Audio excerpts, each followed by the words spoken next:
59 కులాలు ఉన్నాయి. ఇక్కడ మాలా మాదిగ సామాజిక వర్గాలతో పాటు ఇంకా 57 ఉపకులాలు ఉన్నాయి. వాళ్ళకి సంబంధించినటువంటి లెక్కలు బయట పెట్టాల్సినటువంటి అవసరం ఉన్నది. తర్వాత ఇక్కడ ఎస్టీలు అనగానే కేవలం బంజారాలు, లంబాడి బిడ్డలు, తర్వాత ఇక్కడ ఆదివాసీల్లో కొంత గోండు, తర్వాత కోయ, కొన్ని మాత్రమే మనకు తెలుస్తాయి. కానీ అందులో కూడా ఆదివాసీ బిడ్డలు చాలా రకరకాలుగా, అంటే ఎరుకల, తర్వాత రకరకాలుగా సామాజిక వర్గాలు అందులో మిళితమైనాయి. అయితే ఎవరెంత లెక్క, ఎంతమంది ఉన్నారు, ఏ కులానికి సంబంధించినటువంటి వాళ్ళు ఎంతమంది ఉన్నారు, ఇక్కడ బీసీలకు సంబంధించి ఇప్పుడు మరి 130 కులాలు, 130 కులాలు ఉంటే మరి అందులో మరి బీసీలో ఉన్నటువంటి కులాలు ఎంత, ఈ ఏపీకి పోయినటువంటి కులాల్లో తీసేసిన ఎన్ని, ఇప్పుడు ఉన్నటువంటి కులాల్లో ఎవరెంత లెక్క ఉన్నారనేటువంటి విషయము క్లియర్గా బయట పెట్టాల్సిన అవసరం, బాధ్యత రాష్ట్ర ప్రభుత్వం పైన ఉంటుంది. కానీ చేస్తలే. తర్వాత ఓసీలు ఎంత ఉన్నారు, అందులో ఏ సామాజిక వర్గాలు ఎంతమంది ఉన్నాయి, అవన్నీ కూడా చెప్పాల్సిన అవసరం ఉంటుంది. కానీ చెప్తలేరు. ఆ విషయం పైన తీర్మానం వల్ల క్లియర్గా అడిగిండు, ఏది మండలి వేదికగా అడిగిండు. దీంతో పాటు జిఎస్టీకి సంబంధించి జిఎస్టీ వస్తువులలో మొత్తం జిఎస్టీ కట్టేవాడా కడుతున్నాం. ఇప్పుడు మనం ఏది హోటల్కి పోతే, తింటానికి పోతే దాని మీద జిఎస్టీ, ఏదైనా వస్తువు కొంటే జిఎస్టీ, ఇట్లా మంచిగా ఉంటుంది. కానీ పెద్ద పెద్ద వ్యాపారాలు చేసేటువంటి వాళ్ళు కోట్లకు, 100,000 కోట్ల రూపాయలను జిఎస్టీ ఎగ్గొడతా ఉన్నారు. దానికి సంబంధించి సరైనటువంటి నిఘా వ్యవస్థ లేదు అని చెప్పేసి క్లియర్గా మాట్లాడాడు. కాబట్టి కులగణనకు సంబంధించి కానీ ఈ 42% రిజర్వేషన్ ఏమైందని కానీ ఏ ప్రతిపక్ష పార్టీ లేకపోతే ఎవరు కూడా కనీసం అధికార పక్షం కానీ ఎక్కడ కూడా ప్రస్తావన జరపకుండా చాలా జాగ్రత్తగా అసెంబ్లీ సమావేశాలను ముగించేసారు. కథం అయిపోయింది. అంటే విషయం ఏంటంటే ఈ ప్రజల పట్ల ఆ నాయకులకు ఉన్నటువంటి చిత్తశుద్ధి ఏందో మనకు క్లియర్గా అర్థమవుతా ఉంది. ఇక చాలా విషయాలను మాట్లాడుకుందాం మార్నింగ్ న్యూస్లో. ముందుగా ఈనాడు దినపత్రికలో ఇదిగో మన హైడ్రోజన్ రైలు హర్యానాలో త్వరలోనే ప్రారంభమైందంట. హైడ్రోజన్ రైలు వస్తూ ఉంది మన దగ్గర కూడా. భారత్లో మొట్టమొదటిసారిగా హైడ్రోజన్తో నడిచే రైలును ప్రారంభించేందుకు హర్యానా సిద్ధమైంది. ఉత్తర రైల్వే ఆధ్వర్యంలో రూపొందించిన ఈ రైలు జీంద్ సోనిపత్ మధ్య పరుగులు తీయనుంది. ఈ రైలుకు ఇంధనం అందించడానికి జింద్లో హైడ్రోజన్ ప్లాంట్ను ప్రత్యేకంగా ఏర్పాటు చేశారు. దీని సామర్థ్యం 3000 కిలోగ్రాములంట. 11 కేవీల విద్యుత్ సరఫరాను ఈ ప్లాంట్కు అందిస్తారు. తద్వారా అది నిరంతరాయంగా రైలుకు ఇంధనాన్ని సమకూరుస్తుంది.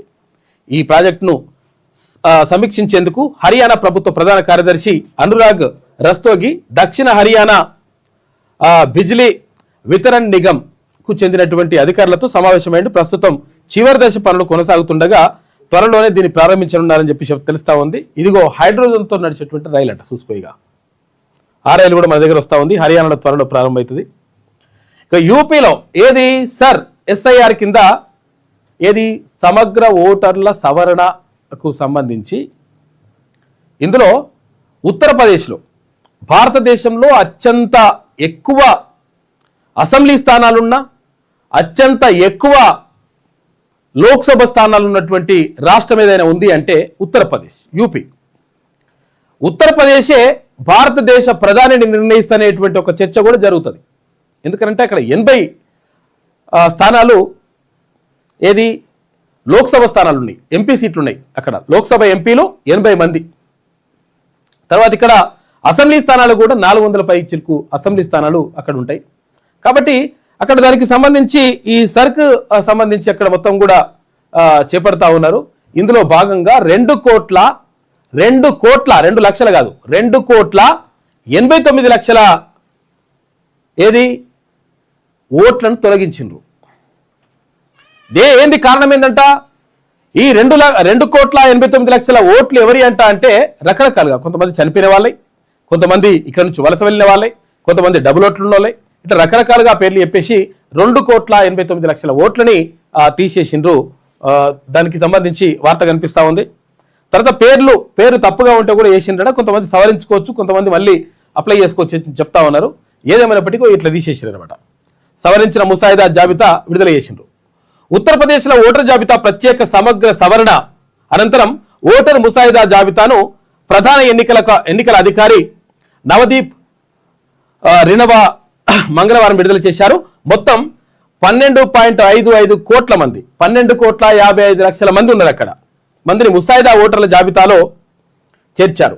అయితే 2,89,00,000 మంది అంటే 18.70% ఓటర్లను జాబితా నుంచి తొలగించారు. ఓటర్ల పేర్లు లేకపోయినా తప్పిదాలున్నా ఆన్లైన్ వేదికగా అభ్యంతరాలు తెలిపేందుకు నెల రోజుల పాటు అంటే ఫిబ్రవరి 6 వరకు గడువిచ్చిండ్రు. ఇప్పటి నుంచి అంటే జనవరి 6 నుంచి ఫిబ్రవరి వరకు నిన్న నుంచి మళ్ళా ఫిబ్రవరి 6 వరకు కల్పించారు. అభ్యంతరాలు పరిష్కరించిన తర్వాత ఎస్ఐఆర్ తుది జాబితా మార్చి 6న విడుదల చేయనున్నట్లు నవదీప్ వెల్లడించారు. ఇక సరుకు ముందు రాష్ట్రంలో 15,44,00,000 మంది ఓటర్లు ఉన్నారు. తొలగించిన ఓట్లు 15 కోట్ల మంది ఓట్లు, అవి జనాభా కాదు. 15,44,00,000 ఓటర్లు ఉండినట్టు అక్కడ. ఇక్కడ ఉత్తరప్రదేశ్లో తొలగించిన ఓట్లలో 2,57,00,000 మంది సంబంధిత చిరునామాల్లో లేరని వెల్లడైంది. సేమ్ అడ్రస్లో లేరట మనుషులు. ఇక 46,23,000 మంది మరణించినట్టుగా తెలుస్తా ఉంది. ఇక 25,27,000 మందికి ఒకటి కంటే ఎక్కువ ప్రాంతాల్లో ఓటు ఉందట నవదీప్ తెలిపారు. ఇక ఈ ముసాయిదా జాబితాను సమాజ్వాదీ పార్టీ సహా వివిధ ప్రతిపక్షాలు తీవ్రంగా ఖండించాయి. ఓటర్ల కోపం తీవ్రస్థాయికి చేరక ముందే జాబితాను సవరించాలని ఈసీని అఖిలేష్ యాదవ్ హెచ్చరించినట. మొత్తం మీద ఇప్పుడు కేంద్ర ఎన్నికల సంఘం ఏం చెప్తుంది, ఇక్కడ ఉన్నటువంటి ఓట్లను సవరించడం ద్వారా 2 ఓట్లు 3 ఓట్లు ఎవరైనా ఉంటే ఆ ఓట్లను తీసేస్తున్నాం. తర్వాత సేమ్ అడ్రస్లో ఈ అడ్రస్ పెడతారు కానీ అడ్రస్లో మనిషి ఉండడు కాబట్టి ఈ ఓట్లను కూడా తీసేస్తున్నాం అని అంటుందంట. ఇట్లా మొత్తం మీద ఓట్లను తొలగిస్తున్నాం అని చెప్పేసి ఒక పద్ధతి ప్రకారం తొలగిస్తున్నాం. డబుల్ ఓట్లు, తర్వాత ఈ ఓట్లు ఉండడం వల్ల నష్టం జరుగుతుందని చెప్పేసి కేంద్ర ఎన్నికల సంఘం చెప్తా ఉంటే, లేదు ప్రతిపక్షాలకు సంబంధించినటువంటి ఓట్లనే తొలగిస్తున్నారు, దీనివల్ల ప్రతిపక్షాలకు నష్టం చేసేటువంటి ప్రయత్నం చేస్తూ ఉన్నారని చెప్పేసి ఇక్కడ ప్రతిపక్షాలు ఆరోపిస్తూ ఉన్నాయి. మొత్తం మీద జరుగుతున్నటువంటి పరిణామం ఇట్లా ఎక్కడ జరిగినా కానీ ఒక చర్చ మాత్రం జరుగుతూ ఉంది ఓటర్ల సవరణకు సంబంధించి, సమగ్ర సవరణకు సంబంధించి. ఇక హిల్టుపై రాజీ ప్రసక్తే లేదని చెప్పేసి ప్రభుత్వం చెప్తుంది. ప్రతిపక్షం సప్పుడేక కూర్చొని అవతల పోతే ఏమవుతుంది కథ? ప్రభుత్వం ఏది చెప్తే గదే లెక్క ఆడుకుంటుంది అన్నట్టు లెక్క. దాంతో ప్రసక్తే లేదని చెప్తున్నారు హిల్ట్ పైన. మరి హిల్ట్ పైన నష్టం జరుగుతూ ఉంది. హిల్ట్ తోటి మొత్తం కూడా హైదరాబాద్లో ఉన్నటువంటి భూములను కాజేయడానికి ఇదంతా కూడా చేస్తూ ఉన్నారనే ఆరోపణలు ఉన్నాయి. మరి ఈ ఆరోపణలు ఉంటే ఆరోపణల గురించి మాట్లాడాల్సింది ఎవరు? ప్రతిపక్షాలు. ఈ ప్రతిపక్షాలు ఏమో అవతల పడుతున్నాయి. దీంతో ఏమవుతుంది? ప్రభుత్వం ఏది చెప్తే గదే లెక్క.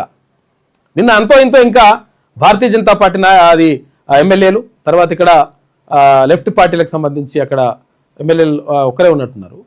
వాళ్ళు మాట్లాడడంతో ఇంకా అంతో ఇంత చర్చ జరిగింది. లేకపోతే అది కూడా లేదు.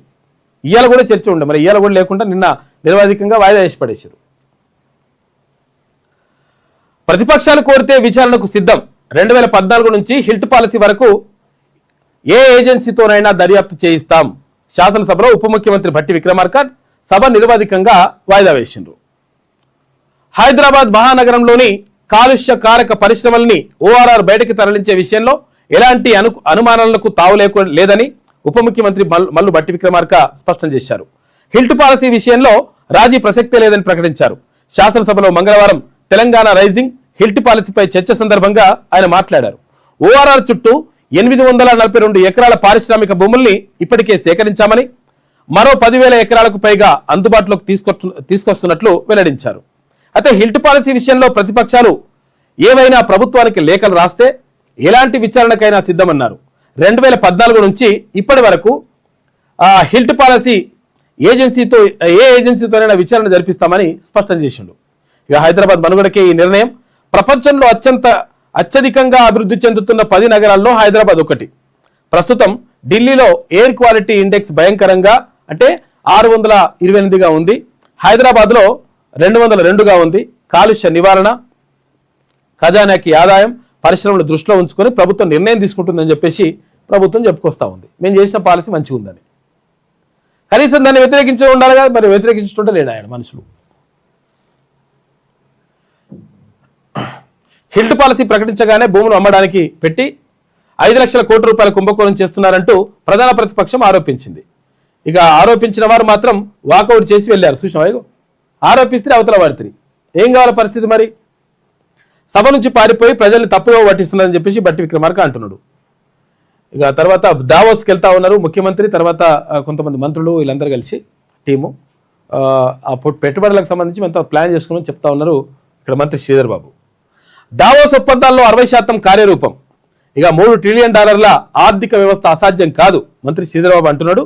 దావోస్లో చేసుకున్న ఒప్పందాల్లో 60% కార్యరూపం దాల్చిన రాష్ట్రం తెలంగాణ ఒక్కటే అని ఐటీ పరిశ్రమల శాఖ మంత్రి శ్రీధర్ బాబు స్పష్టం చేశారు. అందుకే మొదటిసారి 40,000 కోట్ల రూపాయల పెట్టుబడులు వచ్చాయన్నారు. ఇక తెలంగాణలో కాంగ్రెస్ అధికారంలోకి వచ్చిన 2 ఏళ్లలో 2.71 లక్షల కోట్ల విలువైన పెట్టుబడుల కోసం ఒప్పందాలు కుదిరినాయని చెప్పేసి మంత్రి చెప్తా ఉన్నాడు. శాస్త్రీయంగా జిల్లాల పునర్వ్యవస్థీకరణ అట. జిల్లాల పునర్వ్యవస్థీకరణ అని చెప్పేసి 33 జిల్లాలు చేసిండు. ఎందుకంటే 3-3-6 రావాలి. ఎవరికి? కేసీఆర్కు 6 నెంబర్, లక్కీ నెంబర్ 6 రావాలని 3-3 చేసిండు. మంచిగా ఉన్నది. ఇప్పుడు మళ్ళీ పునర్వ్యవస్థీకరణ చేస్తా అంటారు. పునర్వ్యవస్థీకరణ చేస్తా అంటే ఏది ఒక శాస్త్రీయంగా చేస్తామా అంటున్నారు. మరి శాస్త్రీయంగా ఏం చేస్తారో ఏం కథనో కానీ ఇప్పుడు మా యాదాద్రి భువనగిరి జిల్లాలో ఉన్నటువంటి బొమ్మలరామవరం మండలాన్ని తీసుకొచ్చి యాక్చువల్గా మేడ్చల్ జిల్లాలో కలపాలి. హైదరాబాద్కి కూతవేటు దూరంలో ఉన్నటువంటి బొమ్మలరామవరం ఇప్పటికీ అభివృద్ధికి నోచుకోవడం లేదంటే కారణం ఏంటి అంటే మాది దురదృష్టవశాత్తు గతంలో ఉమ్మడి నల్గొండ జిల్లాలో ఉండే, తర్వాత ఇప్పుడు యాదాద్రి జిల్లాలో ఉండడంతో మొత్తం ఇక అసలు పట్టించుకున్న నాదిగా ఉండేది కథ. కాబట్టి అటువంటి మరి ఏమైనా ఉంటే నిజంగా చేయాల్సిన అవసరం ఉంటుంది. మరి ఎట్లా చేస్తారు ఏం కథ అనేది మరి చూడాలి. ఉన్న జిల్లాలను తీసేస్తారా లేకపోతే కొత్త జిల్లాలు ఇంకేమైనా ముట్టుకొస్తాయా చూడాలి. మరి శాస్త్రీయంగా జిల్లాల పునర్వ్యవస్థీకరణ మంత్రి మండలి శాసనసభ ఆమోదంతో చేస్తామని చెప్పేసి మంత్రి పొంగులేటి శ్రీనివాసరెడ్డి చెప్తున్నాడు. ఒక్కో వార్డుకు 6 ఆశావాహుల ఎంపికనట. ఏది మున్సిపల్ ఎన్నికలు ఉన్నాయి కదా దానికి. మున్సిపల్ ఎన్నికల్లో మెజారిటీ సీట్ల సాధనకు కాంగ్రెస్ ప్రణాళిక. బలమైన అభ్యర్థుల కోసం క్షేత్రస్థాయి సర్వే. సీఎం రేవంత్ రెడ్డితో పిసిసి అధ్యక్షుడు మహేష్ కుమార్ గౌడ్ భేటీ అయ్యాడు. కీలక అంశాలపైన చర్చ జరిగిందట. ఇప్పుడు ఏది కౌన్సిలర్గా పోటీ చేయాలన్నా ఇక కార్పొరేటర్గా పోటీ చేయాలనుకున్నా కానీ ఆ పోటీ చేయాలనుకున్నటువంటి వాళ్లకు సంబంధించి ఒక్క వార్డు ఉంటే ఒక్క వార్డుకి 6 తీసుకుంటారట. ఏది కాంగ్రెస్ పార్టీ వాళ్ళు 6 తీసుకుని 6 ఫిల్టర్ చేసి మొత్తం అటు చేసేసి గ్రాండ్ బట్టి ఫిల్టర్ చేసి లాస్ట్కి వస్తే ఒక మనిషిని తీస్తారట. మరి ఏం తీస్తారో ఏమో కసరత్తు జరుగుతుందని అంటున్నారు. పంచాయతీ ఎన్నికల అనుభవాలతో రాబోయే మున్సిపల్ ఎన్నికల్లో ముందు జాగ్రత్తలు తీసుకోవాలని కాంగ్రెస్ నిర్ణయించింది. మున్సిపల్ ఎన్నికల్లో మెజార్టీ సీట్ల సాధనకు ప్రజా ప్రణాళిక సిద్ధం చేస్తుంది. పార్టీ తరఫున అంతర్గతంగా క్షేత్రస్థాయి సర్వే నిర్వహించనుంది. ప్రజల అభిప్రాయాలను సేకరించి కాంగ్రెస్ తరఫున పోటీ చేసేందుకు ఒక్కో వార్డుకు 6 చొప్పున ఆశావాహుల్ని ఎంపిక చేయాలని యోచిస్తోందట. మంగళవారం శాసనసభలోని ముఖ్యమంత్రి ఛాంబర్లో రేవంత్ రెడ్డితో పిసిసి అధ్యక్షుడు మహేష్ కుమార్ గౌడ్ సమావేశమై పలు అంశాలపై గంట పాటు చర్చించినట్లుగా పార్టీ వర్గాలు తెలిపాయి.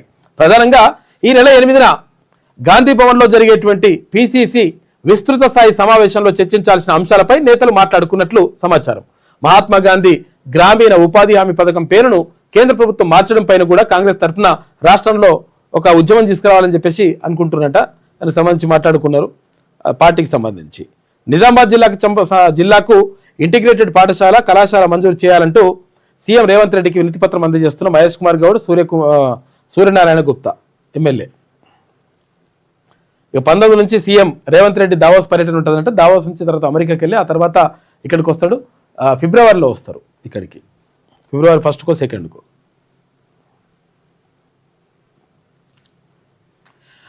ఆసుపత్రికి తీసుకెళ్లి ఆయువు తీశాడు. 2 పిల్లలకు ఊరేసి తండ్రి ఆత్మహత్యనట. నారాయణపేట జిల్లాలో దారుణం. భార్య విడిచిపెట్టిందో లేకపోతే ఏదో విడాకులు జరిగినా లేకపోతే మరి ఏమైందో అట్లా భార్య లేక పిల్లలు అనాథలుగా పిల్లలు ఏం చేయలేకపోతున్నా, పిల్లల్ని సాధలేకపోతున్నా, వాళ్ళ కాలనా పాలన చూస్తలేరని చెప్పేసి పిల్లని చంపేసి తను చచ్చిపోయాడు. చచ్చిపోవడం ఎందుకురా బాబు, ఇటువంటి బంజారా బాబు.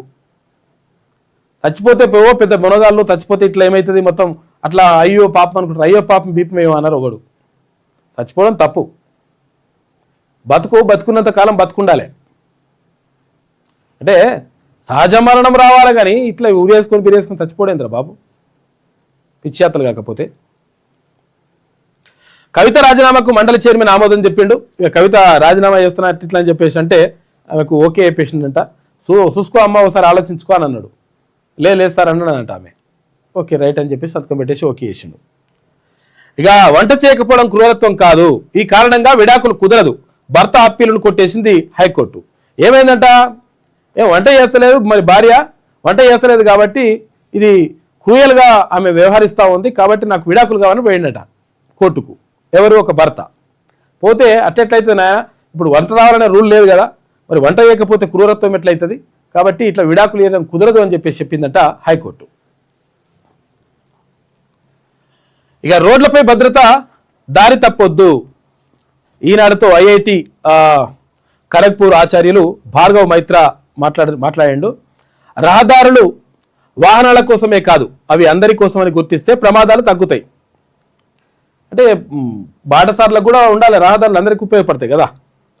రోడ్ ఇంజనీరింగ్ ఆధునిక నిఘాతో సురక్షిత ప్రయాణాలు సాధ్యమే అని చెప్పేసి ఆయన చెప్తా ఉన్నాడు ప్రొఫెసర్. రహదారులు వాహనాల రాకపోకలకు మాత్రమే కాదు, అందరి భద్రత కోసం ఉండాలి. ప్రమాదాలకు వివిధ కారణాలున్నా అతివేగం ఎక్కువ మందిని బలి తీసుకుంటుంది. రోడ్ ఇంజనీరింగ్ సాంకేతికతతో కూడినటువంటి నిరంతర నిఘా ఉన్న చోట వాహనదారులు వేగ పరిమితులను పాటిస్తూ హెల్మెట్లు, సీట్ బెల్ట్లు ధరిస్తారు. పర్యవేక్షణ బలహీనంగా ఉంటే బాగున్న రోడ్లపైన ప్రమాదాలు పెరుగుతాయి. రహదారి భద్రత ప్రభుత్వ బాధ్యత మాత్రమే కాదు, ప్రతి పౌరుడి సామాజిక బాధ్యత అని ఐఐటి ఖరగ్పూర్ ఆచార్యులు భార్గవ్ మైత్రా అన్నారు. రోడ్ సేఫ్టీ నెట్వర్క్ సభ్యుడిగా కూడా ఉన్న మైత్రాతో ఈనాడు ముఖాముఖిలో మాట్లాడిందంట.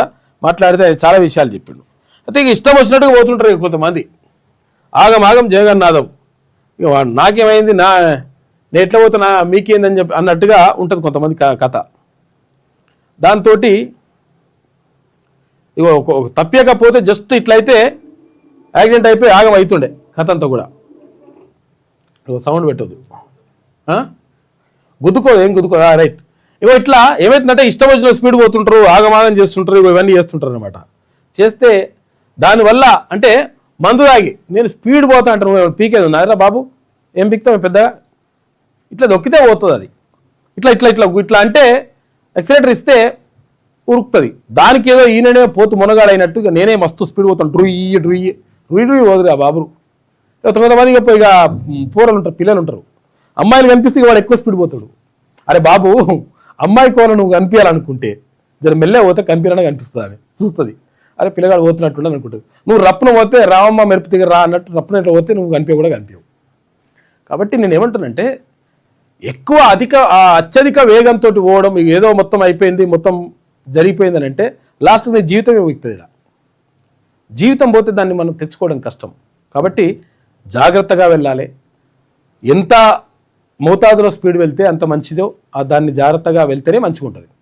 అదొకటి ఇవ్వాలి. తర్వాత ఇంకొకటి ఏంటంటే మందు దాగి నడిపిస్తారు, స్టడీ అంటాడు, స్టడీ అని చెప్పేసి ఇంత మందు కొట్టి బుయ్య పోతే దేనికో గుద్దుతాడు, అర్థం కూడా కాదు, అన్కాన్షియస్ ఉంటారు మనుషులు. దీంతో యాక్సిడెంట్లు అయితే ఇంట్లో పిల్లలైతే తల్లిదండ్రులు బాధపడతారు, పెద్దోళ్ళు అయితే భార్య పిల్లలు బాధపడతారు. ఆగమవుతుంది, జీవితం ఆగమవుతుంది, మొత్తం కుటుంబమే మొత్తం ఆగమవుతుంది. కాబట్టి రోడ్డు భద్రతకు సంబంధించి ట్రాఫిక్ పోలీసుల కోసం కాకుండా మీకోసం, మీ ప్రాణాల కోసం మీరు రోడ్డు సేఫ్టీని పాటించాలి. సీట్ బెల్ట్ పెట్టరా అంటే దానికి ఒక పిన్ను తెచ్చుకుంటారు. ఇప్పుడు పిన్ను కొనుక్కొస్తుంటారు. ఇప్పుడు ఏ కారణమైనా పిన్ ఉంటుంది, అది కుయ్య అంటుందని చెప్పేసి ఆ పిన్ను పెడతారు, ఇక అది నోరు మోసుకుంటుంది. ఆ తర్వాత ఇది కాకుండా మళ్ళీ హెల్మెట్ పెట్టుకోరంటే హెల్మెట్ పెట్టుకోడు, హెల్మెట్ తీసి ముందర పెట్టుకుంటారు.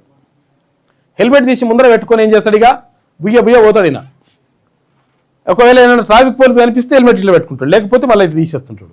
స్టైల్ అది అన్నట్టు. ఇది అట్లా ఇటువంటి బంద్ చేయదు చాలా. ఎందుకంటే మన ప్రాణాలను అనవసరంగా పనంగా పెట్టుకుంటే ఏ సోకులు బీకులు ఏం పని చేయి, మొత్తం జీవితమే వీక్తుంది. ప్రపంచంలోనే అత్యధికంగా రోడ్డు ప్రమాదాలు జరుగుతున్న దేశాల్లో భారత్ ఒకటి. ఇందుకు మీరు గుర్తించిన 3 ప్రధాన కారణాలు ఏంటి అంటే, ఒకటి ఏం చెప్పాడు ఆయన, అతివేగం మొదటి కారణం. ఇష్టం వచ్చిన స్పీడ్ పోతుంటారు, ఓవర్ స్పీడ్. 2023లో దాదాపు 68% ప్రమాదాలు, మరణాలకు ఇదే కారణంగా తేలింది. రోడ్లపై రక్షణ, కనీస సౌకర్యాల లేమి రెండో ప్రధాన లోపం. రోడ్లపైన రక్షణ ఉండదు, తర్వాత కనీస సౌకర్యాలు కూడా ఉండవు. అంటే గుంతలు ఆగా ఉంటుంది, లెక్క అట్లుంటుంది అనమాట. రెండో లోపం. నిబంధనల్ని పాటించేలా చూసే వ్యవస్థ, అంటే ఎన్ఫోర్స్మెంట్ సరిగా లేకపోవడం మూడో ప్రధాన కారణం.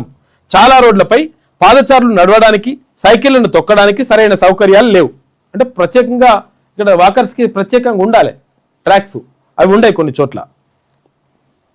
ఫలితంగా వారు రహదారులను ప్రమాదకర రీతిలో ఉపయోగించాల్సి వస్తుంది. ఈ కారణంగానే రోడ్డు ప్రమాదాల మృతుల్లో పాదచారులు సైకిల్ నడిపే వాళ్ళు 67% మంది వరకు ఉంటున్నారట. వీరికి ప్రత్యేక మార్గాలను రోడ్డు డిజైన్ చేయాల్సి ఉంటుందని చెప్పేసి అక్కడ ప్రొఫెసర్ చెప్తా ఉన్నాడు. కాబట్టి జాగ్రత్తగా ఉంటే మంచిది. మన జాగ్రత్త మనం లేకపోతే ఆగమవుతుంది జీవితాలు. కాంగ్రెస్ భరాసా రెండు అన్యాయం చేశాయి. కృష్ణా జలాల విషయంలో తెలంగాణకు కేంద్రమే న్యాయం చేసింది. రాయలసీమ ఎత్తిపోతలను ఎన్జిటి అడ్డుకుంది. అసలు యాక్చువల్గా ఆయన నీటిపారుదల నిపుణుడు, మంచి ఎక్సలెంట్ దాని ఏమంటారు జ్ఞానం ఉన్నది అందులో ఆయనకు, నీటిపారుదల విషయంలో, నదీ జలాల విషయంలో, తర్వాత ఇవన్నిటి విషయంలో. కాకపోతే ఇప్పుడు ఆయన భారతీయ జనతా పార్టీలో చేరిన తర్వాత కేంద్రం మంచిగా చేసింది అంటున్నాడు. కేంద్రం మంచిగా చేస్తే ఇప్పుడు ఏపీకి ఇక్కడ డిపిఆర్ ఇదంతా ఏం కాకముందుకే అక్కడ ఎన్జిటి నుంచి తర్వాత నేషనల్ అంటే జాతీయ స్థాయి నుంచి ఆమోదం లభించక ముందే వాళ్ళు డిపిఆర్ బిపిఆర్ రెడీ చేసుకుంటే దానికి ఓకే అంటే మరి ఎట్లుంటుంది లెక్క? కేంద్రం మంచి చేసినట్టు ఎట్లయితుంది? అని తప్పుడే కూకుంటుంది. ఇంకా ఆయన పైసలు కావాలని పోయాడు చంద్రబాబు నాయుడు. కృష్ణా జలాల విషయంలో తెలంగాణకు కేంద్రమే న్యాయం చేసింది. రాయలసీమ ఎత్తిపోతలను ఎన్జిటి అడ్డుకుంది. ఎన్జిటి అడ్డుకున్నా కానీ మరి ఏమైంది? నడుస్తున్నాం ఇంక పనులు. ఇక పీపీటీలో కేంద్ర జలశక్తి మంత్రిత్వ శాఖ మాజీ సలహాదారు విజయ్ శ్రీరామ్, మంచి ఎక్స్పర్ట్ ఆయన,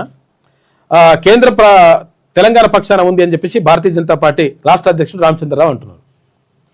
కృష్ణా జలాల విషయంలో రాష్ట్రానికి కాంగ్రెస్ భరాసా రెండు ప్రభుత్వాలు అన్యాయమే చేశాయని, కేంద్ర ప్రభుత్వమే న్యాయం చేసిందని మహారాష్ట్ర సీఎం సలహాదారు, కేంద్ర జలశక్తి మంత్రిత్వ శాఖ మాజీ సలహాదారు బెదిరే శ్రీరామ్ అన్నారు. 95% పూర్తయిన రాయలసీమ ఎత్తిపోతల ప్రాజెక్టును అడ్డుకుంది భరాసా కాంగ్రెస్ కాదని, జాతీయ హరిత ట్రిబ్యునల్ అంటే ఎన్జిటి అని ఆపిందని ఆయన పేర్కొన్నారు. కృష్ణా గోదావరి జలాల కేటాయింపుపై మంగళవారం భారతీయ జనతా పార్టీ రాష్ట్ర కార్యాలయంలో పార్టీ రాష్ట్ర అధ్యక్షుడు రామచంద్రరావుతో కలిసి Vedire Sriram power point presentation ఇచ్చిండు. ఇప్పుడు పవర్ పాయింట్ ప్రజెంటేషన్ ముగ్గురు ఇచ్చేసారు. ఇప్పుడు ఈయనోళ్ళు ఎవరు లేరు. ఇప్పుడు ఇక ప్రధాన పార్టీలు 3 ఉంటే 3 పార్టీలు. ఒకటి కాంగ్రెస్ పార్టీ ఏమో అసెంబ్లీలో పవర్ పాయింట్ ప్రజెంటేషన్ ఇచ్చింది ఉత్తమ్ కుమార్ రెడ్డి గారు. తర్వాత మేము అట్లెట్లుంటుంది, మేము బయట ఉన్నా కానీ మేము ఇస్తామని చెప్పేసి అక్కడ తెలంగాణ భవన్లో హరీష్ రావు ఇచ్చిండు పవర్ పాయింట్ ప్రజెంటేషన్, మేమే కరెక్ట్ అని. లేదు వీళ్ళిద్దరు తప్పులు అని చెప్పి వీళ్ళిద్దరు తప్పు అని చెప్పేసి విజయ్ శ్రీరాము భారతీయ జనతా పార్టీకి ఆయన పవర్ పాయింట్ ప్రజెంటేషన్ ఇచ్చిండు. ఎవరు కరెక్ట్ అన్నట్టు ఎప్పుడు ఇక్కడ చర్చ ఎట్లా జరగాలి? ఇప్పుడు ఎవరు అన్యాయం చేసిండ్రు, ఎవరు న్యాయం చేసిండ్రు? ఒకవేళ మరి అందరు న్యాయమే చేస్తే మరి రాష్ట్రానికి ఎట్లా అన్యాయం జరుగుతుంది? వెనుక రావాలి కదా చర్చకు. ఇక ఎట్లుంటుంది అంటే ఇప్పుడు చిన్న కథ ఉంటుంది, అంటే దానికి ఇతో కాదో తెలియదు కానీ ఏమైతుందంటే ఒకసారి ఒక పెద్ద గుట్ట ఉంటుంది అనమాట. ఆ గుట్ట దగ్గర పోయి కూర్చుంటాడు మనోడు. కూర్చుంటే ఆ గుట్ట ఏంటంటే ఆ గుట్ట మీద పోయి గుట్ట మీద కూర్చుంటాడు అన్నే. ఆ గుట్ట మీదకి దుంకి చచ్చిపోతే వచ్చే జన్మల ఇప్పుడు కోరుకున్నటువంటి కోరికలు తీరితేనే ఒక నమ్మకం అది. అసలు పిచ్చి నమ్మకం అది, సరే నమ్మకం అట్లా. అయితే ఏం చేస్తాడు, ఆ గుట్ట దగ్గర పోయి కూర్చుంటాడు. ఇక గుట్ట దగ్గర పోయి కూర్చుంటే ఒక ఆమె వస్తుంది. ఒక ఆమె వచ్చి ఒక బ్రాహ్మణునికి ఏమవుతుందంటే బ్రాహ్మణుడికి 7 పిల్లలు ఉంటారు, పాపము ఆడపిల్లలు ఉంటారు. ఆడపిల్లల పెళ్ళి చేయలేకపోతే పాపం ఆయన ఇబ్బంది పడుతుంటే తండ్రి ఇబ్బందులు చూడలేక ఆ కూతుర్లు పాపం ఆత్మహత్యకు ప్రయత్నం చేస్తారు. చేసి ఆ గుట్ట మీదకి వెళ్ళి ఒక ఆమె వస్తుంది. వచ్చి నాకు వచ్చే జన్మలో మంచి వీర పరాక్రమవంతుడైనటువంటి భర్త దొరకాలని చెప్పేసి మొక్కి దుంకి చచ్చిపోతుంది. తర్వాత ఇంకొక ఆమె వస్తుంది. వజ్ర వైడూర్యాలతో కూడినటువంటి మంచి శ్రీమంతుడు ఉండాలి నాకు అని చెప్పేసి ఇంకొక ఆమె దుంకుతుంది. ఇంకొక ఆమె వస్తుంది. మంచిగా సాహిత్యంలో దిట్ట అయి ఉండాలి, వాడు గనగనగన లాడించేసేయాలి, ఎవరినైనా వదిలించేసేయాలి, అట్లా గొప్పోడై ఉండాలని చెప్పేసి ఇంకొక ఆమె దుంకుతుంది. ఇంకొక ఆమె సామ్రాజ్యాన్ని స్థాపించాలి, మొత్తం కూడా ప్రపంచాన్ని జయించాలి, మొనగాడై ఉండాలి నా భర్త అని చెప్పేసి ఇంకొక ఆమె దుంకుతుంది. ఇట్లా 7 రకరకాల కోరికలు కోరుకొని వాళ్ళు దుంకుతారు. అప్పటికే ఒకడు ఉంటాడు, కూర్చొని ఉంటాడు. ఉండి ఏం చేస్తారంటే వీనికి ఏం కోరిక కోరుకోవాలో తెలుస్తలేదు అనమాట అప్పటికి. కాబట్టి ఏం చేస్తాడు వీడు లాస్ట్కి వస్తే ఆ 7 నేను భర్తగా పుట్టాలి నెక్స్ట్ జన్మలో అని చెప్పేసి దుంకి తెచ్చు. అంటే ఇట్లుంటుంది అనమాట లెక్క. ఎవరెవరు ఎట్లా చేస్తుంటారు అంటే ఇట్లుంటుంది. ఈ 7 భర్తగా పుట్టాలంటే ఏమవుతుంది కథ?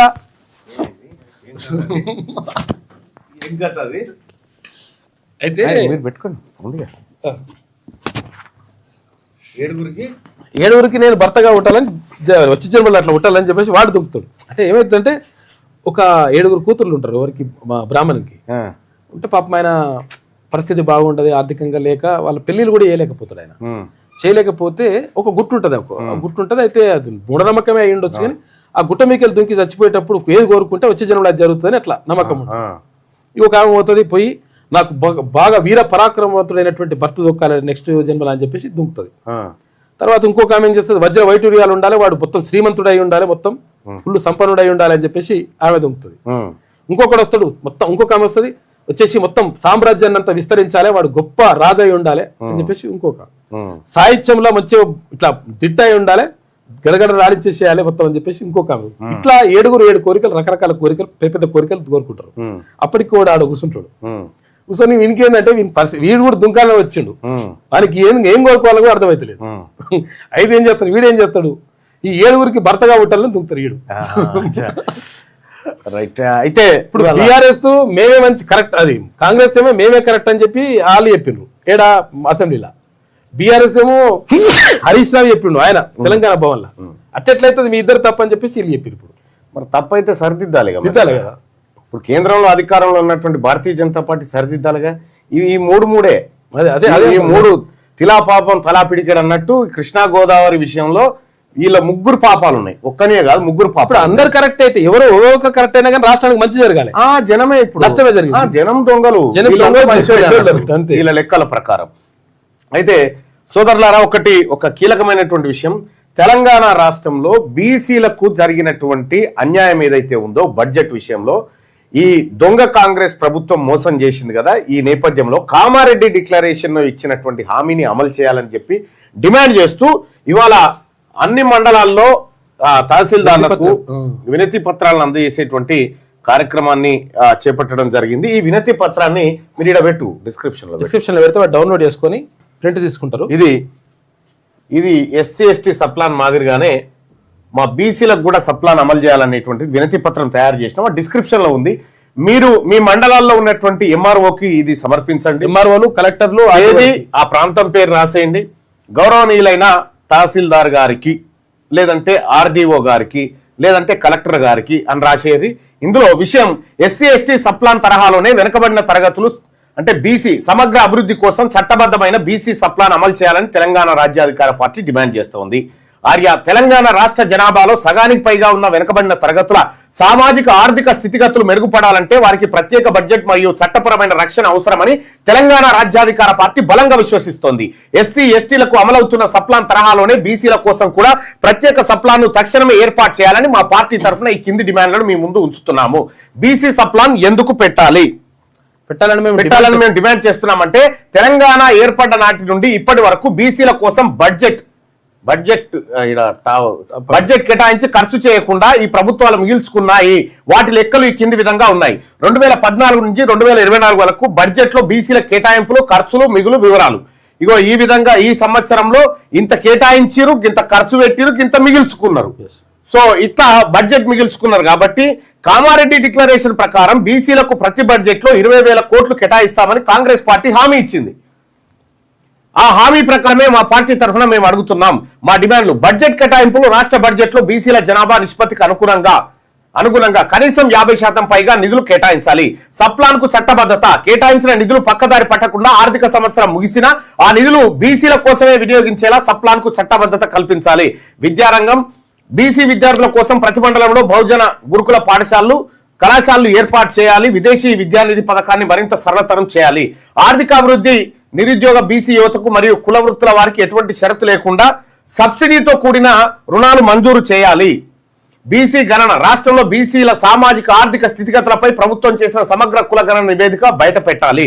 ఇక ఈ ఏడాది పెట్టినటువంటి ఖర్చు, మోసం లెక్కలు ఇవన్నీ తెలంగాణ రాజ్యాధికార పార్టీ తరఫున మేము డిమాండ్ చేస్తున్నది ఏమిటంటే కేవలం నినాదాలతో కాకుండా నిధులతో కూడిన చట్టబద్ధమైన సప్లాన్ ద్వారానే బీసీలకు సామాజిక న్యాయం జరుగుతుంది. తెలంగాణ ప్రభుత్వం సానుకూలంగా స్పందించి తక్షణమే తగు చర్యలు తీసుకోవాలని విన్నవిస్తున్నాము. ధన్యవాదాలతో ఇట్లు తెలంగాణ రాజ్యాధికార కింద సంతకం పెట్టండి. ఎంఆర్ఓలకు, ఆర్డీఓలకు వీళ్ళందరికీ కూడా ఈ వినతి పత్రాన్ని అందజేయండి. ఇవాళ 7 తారీఖు రోజు ఖచ్చితంగా అన్ని కలెక్టరేట్లలో, అన్ని మండల కేంద్రాల్లో, అందరి ఆర్డీఓ ఆఫీసులలో ఈ వినతి పత్రాన్ని అందజేయండి. ఎందుకంటే బీసీలకు కేవలం బడ్జెట్లు చూపిస్తా ఉన్నారు కానీ ఖర్చు పెడతలేరు. ఈ లెక్కలన్నీ నేను నిన్న మొన్న అసెంబ్లీలో పెట్టిన ఇవి ప్రభుత్వం ఇచ్చినటువంటి లెక్కలే. ఈ లెక్కలన్నీ నేను కాగ్ రిపోర్ట్ల నుంచి తీసి తయారు చేసినటువంటి లెక్కలు. సో ఇక్కడ మనకు 2014-15లో 4,000 కోట్లు ఇస్తామని చెప్పి 1,000 కోట్లు మాత్రమే ఇచ్చిరు. సో ఇట్లా మనల్ని మోసం చేస్తా ఉన్నాయి కాబట్టి ప్రభుత్వాలు బీసీలకు ఎస్సీ ఎస్టీలకు ఏదైతే చట్టబద్ధంగా సప్లాన్ ఉందో బీసీలకు కూడా అలాంటి సప్లానే ఖచ్చితంగా అమలు చేయాలనేటువంటి ఉద్దేశంతో ఇవాళ మేము ఈ డిమాండ్ చేస్తా ఉన్నాం. మీరు కూడా దీన్ని ప్రింట్ తీసుకోవాలంటే మీకు డిస్క్రిప్షన్ లో లింక్ ఉంటుంది, ప్లస్ కామెంట్ బాక్స్ లో కూడా ఈ లింక్ ఉంటుంది. మీరు దీన్ని ఇదిగో తెలంగాణ రాజ్యాధికార పార్టీకి సంబంధించినటువంటిది ఈ డ్రైవ్ లోంచి ఇది క్లిక్ చేస్తే మీకు ఇది ఓపెన్ అవుతుంది. మీరు ఇది ప్రింట్ తీసుకోవచ్చు. ప్రింట్ తీసుకొని ఇట్లా డౌన్లోడ్ కొడితే డౌన్లోడ్ అయితే జస్ట్ మీరు పేరు రాసి తేదీ వేసి సంతకం వేసి కింద సంతకం పెట్టి సంబంధిత అధికారికి ఇచ్చేయాల్సిందిగా మీ అందరినీ రిక్వెస్ట్ చేస్తా ఉన్నా. అండ్ వాట్సాప్ ఛానల్లో కూడా పెడతా ఉన్నా. ఒకసారి ఆడ ఫోన్ ఉంది చెప్పు.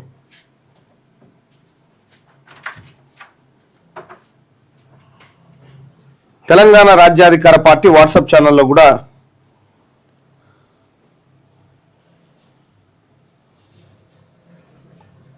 రిటైర్డ్ ఉద్యోగుల గోస గురించి మాట్లాడాలంటే రిటైర్డ్ ఉద్యోగుల గోస ఉన్నది పాపం. జీతాలు ఇచ్చులేదంటే ఏదో నామకే వాస్తే అసెంబ్లీకి అంతే, నామకే వాస్తే ఏదో నడిపించినామంటే నడిపించి అవతల పడ్డారు. రాత్రి ఎవరు అడగని ఎజెండాలు పెట్టుకున్నారు. ఆడ ఎవరికి సంబంధం కూడా లేదు. రకంగా ప్రతిపక్షం వీళ్ళు కలిసి మ్యాచ్ ఫిక్సింగ్ అనేట్టు లెక్క. 100% అప్పుడాక మీరు ఏమంటే అది మాట్లాడుకోరు వెళ్ళిపోయారు. ఎక్కడో అక్కడ వెళ్ళిపోయారు కథం.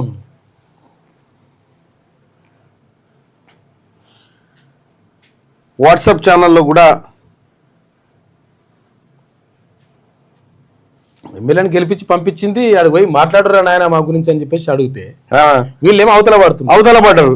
అది ఇప్పుడు ఒకరోజు అవతల పడ్డారంటే ఏమైనా అనుకోవచ్చు, నిరవధికంగా అంటే ఈ సెషన్ మొత్తం అదే అంటారు. సెషన్ మొత్తం పోతే ఇదేంది ఇంకా మీకు ఎందుకు ఉండేందుకు వాళ్ళు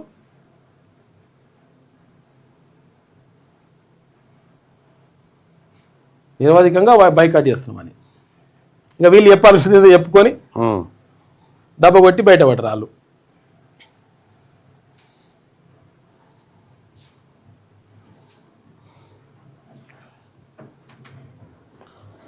తెలంగాణ రాజ్యాధికార పార్టీలో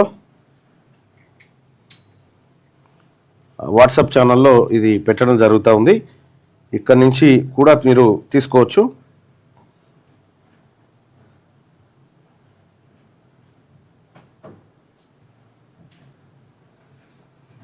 ఏదే నాకు పంపించినావు కానీ ఇది లింక్ కాపీ చేసుకోమంటారా? ఓకే, ఈ నెంబర్కి రాలే. దయచేసి అందరూ ఎంఆర్ఓలకు ఇది ఇవ్వాలి. ఎంఆర్ఓలు, ఆర్డీఓలు, కలెక్టర్లకి, ఎంఆర్ఓలు, ఆర్డీఓలు, కలెక్టర్లు అందరికి కూడా ఇది అందజేయాల్సిందిగా కోరుతా ఉన్నాం. బీసీ నాయకులు కూడా ఇచ్చేసేయచ్చు ఎవరైనా. బీసీ నాయకులు మీరు కూడా ఇది తీసుకుపోయి, బీసీ సంఘాల నాయకులు ఎవరైనా సరే. ఏం పంపించినావు? రాలే కదా, డ్రైవ్ లింక్ వచ్చింది.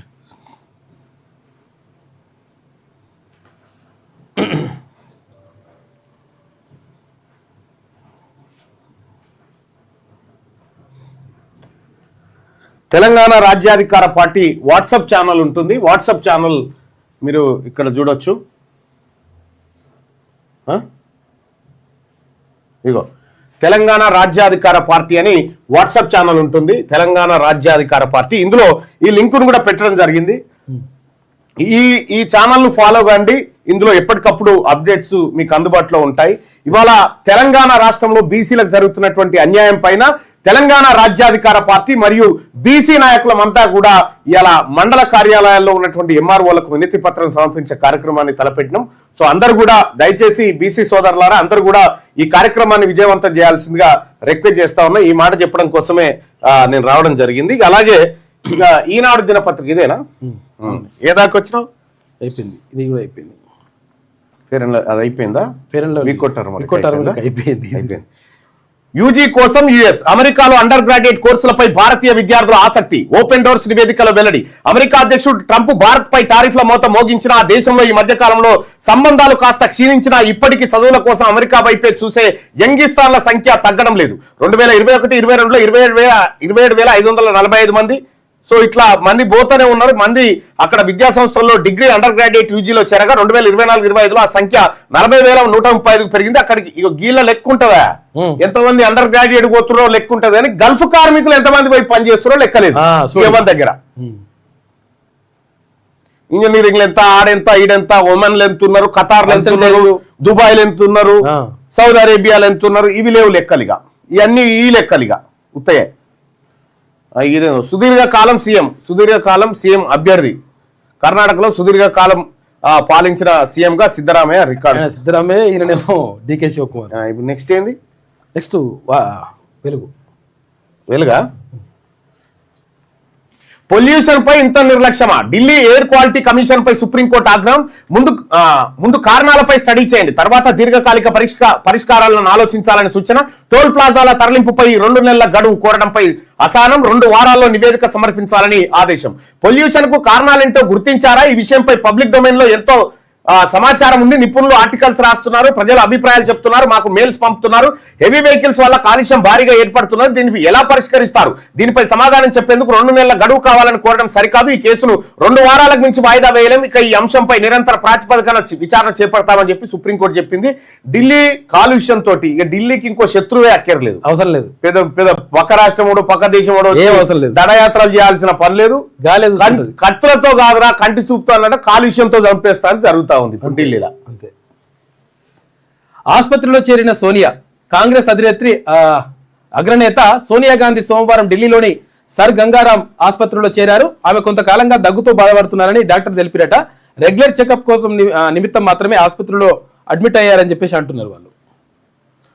రైట్ గా దమ్ముంటే పట్టుకెళ్ళు. అమెరికా అధ్యక్షుడు Donald Trump Colombia president Gustavo Petro మధ్య మాటల యుద్ధం ముదిరింది. నన్ను పట్టుకోవడానికి ఇక్కడికే రా, నేను నీ కోసం వెయిట్ చేస్తుంటా, నన్ను బెదిరించాలని చూడొద్దు అంటూ ట్రంప్ ను ఉద్దేశించి పెట్రో సవాల్ విసిరిండట.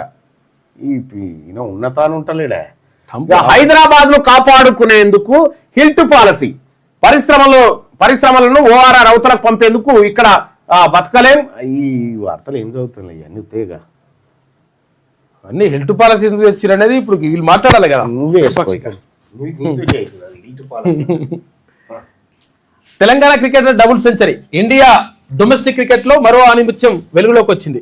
తెలంగాణ బిడ్డ పేరాల అమన్ రావు 150 బాల్స్ లో 200 రన్లు చేసి నాట్అవుట్ గా నిలిచిండట. విజయ్ హజారే ట్రోఫీలో డబుల్ సెంచరీతో సంచలనం సృష్టించిండట. ఇక హైదరాబాద్ కాపాడుకునేందుకే హిల్ట్ పాలసీ. పరిశ్రమలను ఓఆర్ఆర్ అవతలకు పంపకుంటే ఇక్కడ బతకలేమని చెప్పేసి మంత్రి శ్రీధర్బాబు అంటున్నాడు. ఫ్యాక్టరీలను తరలించకుంటే పిల్లలకు బంగారు గిన్నెలో విషం ఇచ్చినట్లే అని చెప్పేసి అంటున్నాడు. అందుకని ఢిల్లీ ఎట్లా అయిందో హైదరాబాద్ కూడా అట్లా అవుతుందని చెప్పేసి పంపిస్తున్నామంటారు. కానీ దీని వెనుక 5 లక్షల కోట్ల రూపాయల ఒక భారీ కుంభకోణం ఉందని చెప్పేసి ప్రతిపక్షాలు అంటున్నాయి. ప్రతిపక్షం అన్నది కానీ అవతల పడ్డది. మళ్ళా భోపాల్ రాజరెడ్డి లాంటి ఘటనలు ఇక్కడ జరగాలన్నా ప్రభుత్వ భూములను అగ్గువకు అమ్ముకున్నామన్నది పచ్చి అబద్ధం. పూర్తి యాజమాన్య హక్కులున్న వారి భూములనే కన్వర్షన్ చేస్తున్నాం. ఇక హిల్ట్ పాలసీపై పైసా అవినీతికి ఆస్కారం లేదు. ప్రభుత్వానికి 10,000 కోట్ల రూపాయల ఇన్కమ్. 2023లో జీవో 19తో ప్రైవేట్ వ్యక్తులకు హక్కులు కల్పించింది గత బీఆర్ఎస్ సర్కారే. ఇక బీజేపీ నేతలు అప్పుడెందుకు మాట్లాడలేదని చెప్పేసి ప్రశ్నిస్తా ఉన్నారు మంత్రి. అక్రమ భూ కేటాయింపులపై విచారణ తప్పదని హెచ్చరిక. ఇక అసెంబ్లీలో హిల్ట్ పాలసీపై చర్చ సందర్భంగా మంత్రి మాట్లాడండి. నిన్న సూపర్ డూపర్ అంటే సూపర్ డూపర్ రాసుకొచ్చినాయి పేపర్లు కూడా. పెట్టుబడులతోనే అభివృద్ధి, వాటి వాటాలను జిఎస్డిపిలో 52% పెంచడమే లక్ష్యం అని చెప్పేసి డిప్యూటీ సీఎం బట్టి విక్రమార్క అంటున్నాడు. అప్పుడే $3 ట్రిలియన్ ఎకానమీ సాధ్యం. రైతులు, దళితులు, గిరిజనులు, మహిళలు ఆర్థికంగా ఎదుగుతారు. ప్యూర్ కేర్తో మారుమూల జిల్లాలు, ప్రాంతాలు డెవలప్. ఆరోగ్య రంగంపై చేసే ఖర్చును జిఎస్డిపిలో 8% పెంచుతామని వెల్లడి. అసెంబ్లీలో తెలంగాణ రైజింగ్ 2047 డాక్యుమెంట్ పైన చర్చ జరిగింది. చర్చ జరుగుతుంటే ఇక ప్రతిపక్షాలు ఉండాలి కదా. ఈవీలపై 20% డిస్కౌంట్ ఇస్తున్నట. ఈవీ అంటే ఎలక్ట్రానిక్ వెహికల్స్ ఉంటాయి కదా, ఎలక్ట్రానిక్ కార్లు, ఎలక్ట్రానిక్ బైకులు, వాటిపైన ప్రభుత్వ ఉద్యోగులకు మంత్రి పొన్నం ప్రభాకర్ ఆఫర్ ఇచ్చాడు. ప్రభుత్వ ఉద్యోగులకు తక్కువైనట్టున్నది ఇప్పుడు ఈయన చెప్పుడు. ప్రజలకు కూడా ఇవ్వాలి కదా, అంటే ప్రజలు వాడద్దా ఈవీ వెహికల్స్? ప్రత్యేకంగా ప్రభుత్వ ఉద్యోగులకి ఇవ్వద్దని అంటలేం మనం, కానీ ప్రజలకేంది మరి పరిస్థితి? సర్కార్ వెహికల్స్లోనూ ఈవీల సంఖ్య పెంచుతాం, రాష్ట్రంలో ఏడాదిలో 1,00,000 ఎలక్ట్రానిక్ వెహికల్స్ సేల్ అయినాయని చెప్పేసి మంత్రి పొన్నం ప్రభాకర్ గౌడ్ అంటున్నాడు. ప్రభుత్వ ఉద్యోగులు అంటే ఈవీ వెహికల్స్, ఎలక్ట్రానిక్ వెహికల్స్ కొనుగోలు చేస్తే 20% డిస్కౌంట్ ఇస్తామని రవాణా శాఖ మంత్రి పొన్నం ప్రభాకర్ ప్రకటించాడు. ఇక ప్రభుత్వం వాడే వాహనాల్లో కూడా 20% నుంచి 30% ఎలక్ట్రానిక్ వెహికల్స్ ఉండేలా కార్యాచరణ తీసుకుంటామన్నారు. ఇక మంగళవారం అసెంబ్లీ క్వశ్చన్ అవర్ లో ఈవీలపై బీజేపీ ఎమ్మెల్యే కాటిపల్లి వెంకటరమణారెడ్డి అడిగిన ప్రశ్నకు మంత్రి సమాధానం ఇచ్చారు. రాబోయే తరానికి మంచి జీవితం కోసం ఈ జీవో 41 ద్వారా ఈవీ పాలసీ తీసుకొస్తామని చెప్తున్నాడు. ఈవీ పాలసీ తీసుకొస్తే మంచిగా ఉండదు, ప్రభుత్వ ఉద్యోగులతో పాటు మరి ప్రజలకు కూడా ఇవ్వాలి కదా. ప్రజలేం పాపం చేసిండ్రు? ఇక అసెంబ్లీ నిరవధికంగా వాయిదా పడ్డది. 5 రోజుల పాటు సెషన్స్, 13 బిల్లుల ఆమోదం. రెండో సెషన్ నుంచే బైకాట్ చేసింది బీఆర్ఎస్. తొలి రోజు సభకు ప్రతిపక్ష నేత, తర్వాత గైర్హాజరయ్యాడు. చూసుకో, ఇక నిన్న అసెంబ్లీ నిరవధికంగా వాయిదా వేస్తూ స్పీకర్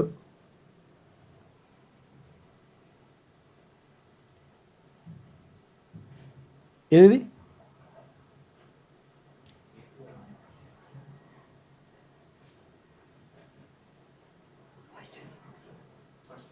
ఇదా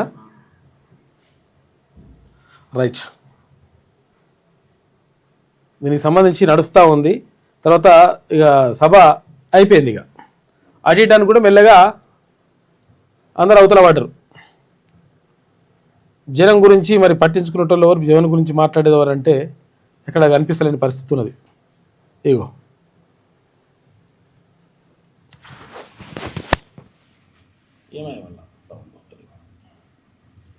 statistics,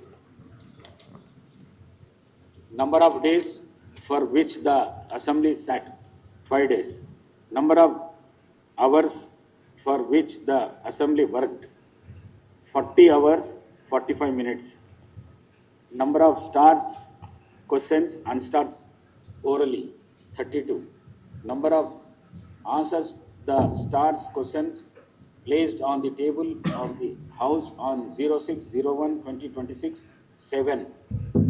Statistics.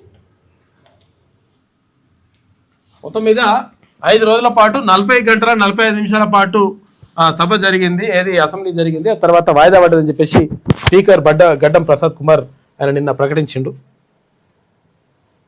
ఇంకా అయిపోయాయి. ఇక ఇంకెవరు మాట్లాడాలంటే ఇంకొకరు మాట్లాడేటోళ్ళే ఉండరు లెక్క. కవిత రాజీనామాకు ఆమోదం చెప్పిండ్రట ఎవరు? మండలి చైర్మన్ గుత్తా సుఖేందర్ రెడ్డి. తెలంగాణ జాగృతి అధ్యక్షురాలు కవిత తన ఎమ్మెల్సీ పదవికి చేసిన రాజీనామాకు శాసన మండలి చైర్మన్ గుత్తా సుఖేందర్ రెడ్డి ఆమోదం తెలిపారు. ఈ మేరకు మంగళవారం రాజీనామా ఆమోదంపై లెజిస్లేటివ్ సెక్రటరీ నోటిఫికేషన్ జారీ చేసినట. ఇక కాంగ్రెస్ సర్పంచులు ఖబర్దార్, వచ్చేది మేమే, మీ సంగతి చూస్తామని చెప్పేసి కేటీఆర్ అంటారు. నువ్వు ఇటువంటి అహంకారమే వద్దే రామన్న, ఇటువంటిది ఉంటేనే పోతుంది కథ. ఇప్పుడు మీ సంగతి చూస్తామంటే మరి ఇప్పుడు మీ సంగతి చూస్తే మీరు వచ్చేది కదా మీ సంగతి చూసేది. ఇప్పుడైతే 3 ఏళ్ళు అయితే వీళ్ళే ఉంటారు కదా, మీ సంగతి చూడాలా? ఇప్పుడు లేరు కదా, మీరైతే అధికారంలో లేరుగా. ఇప్పుడు అధికారంలోకి వచ్చినాక అంటారు మరి మీరు రానికపోతే, ఒకవేళ రానియకపోతే ఎట్లుంటుంది లెక్క? ఇటువంటి అహంకారపూరితమైనటువంటి మాటలు ఎందుకు అవసరమా?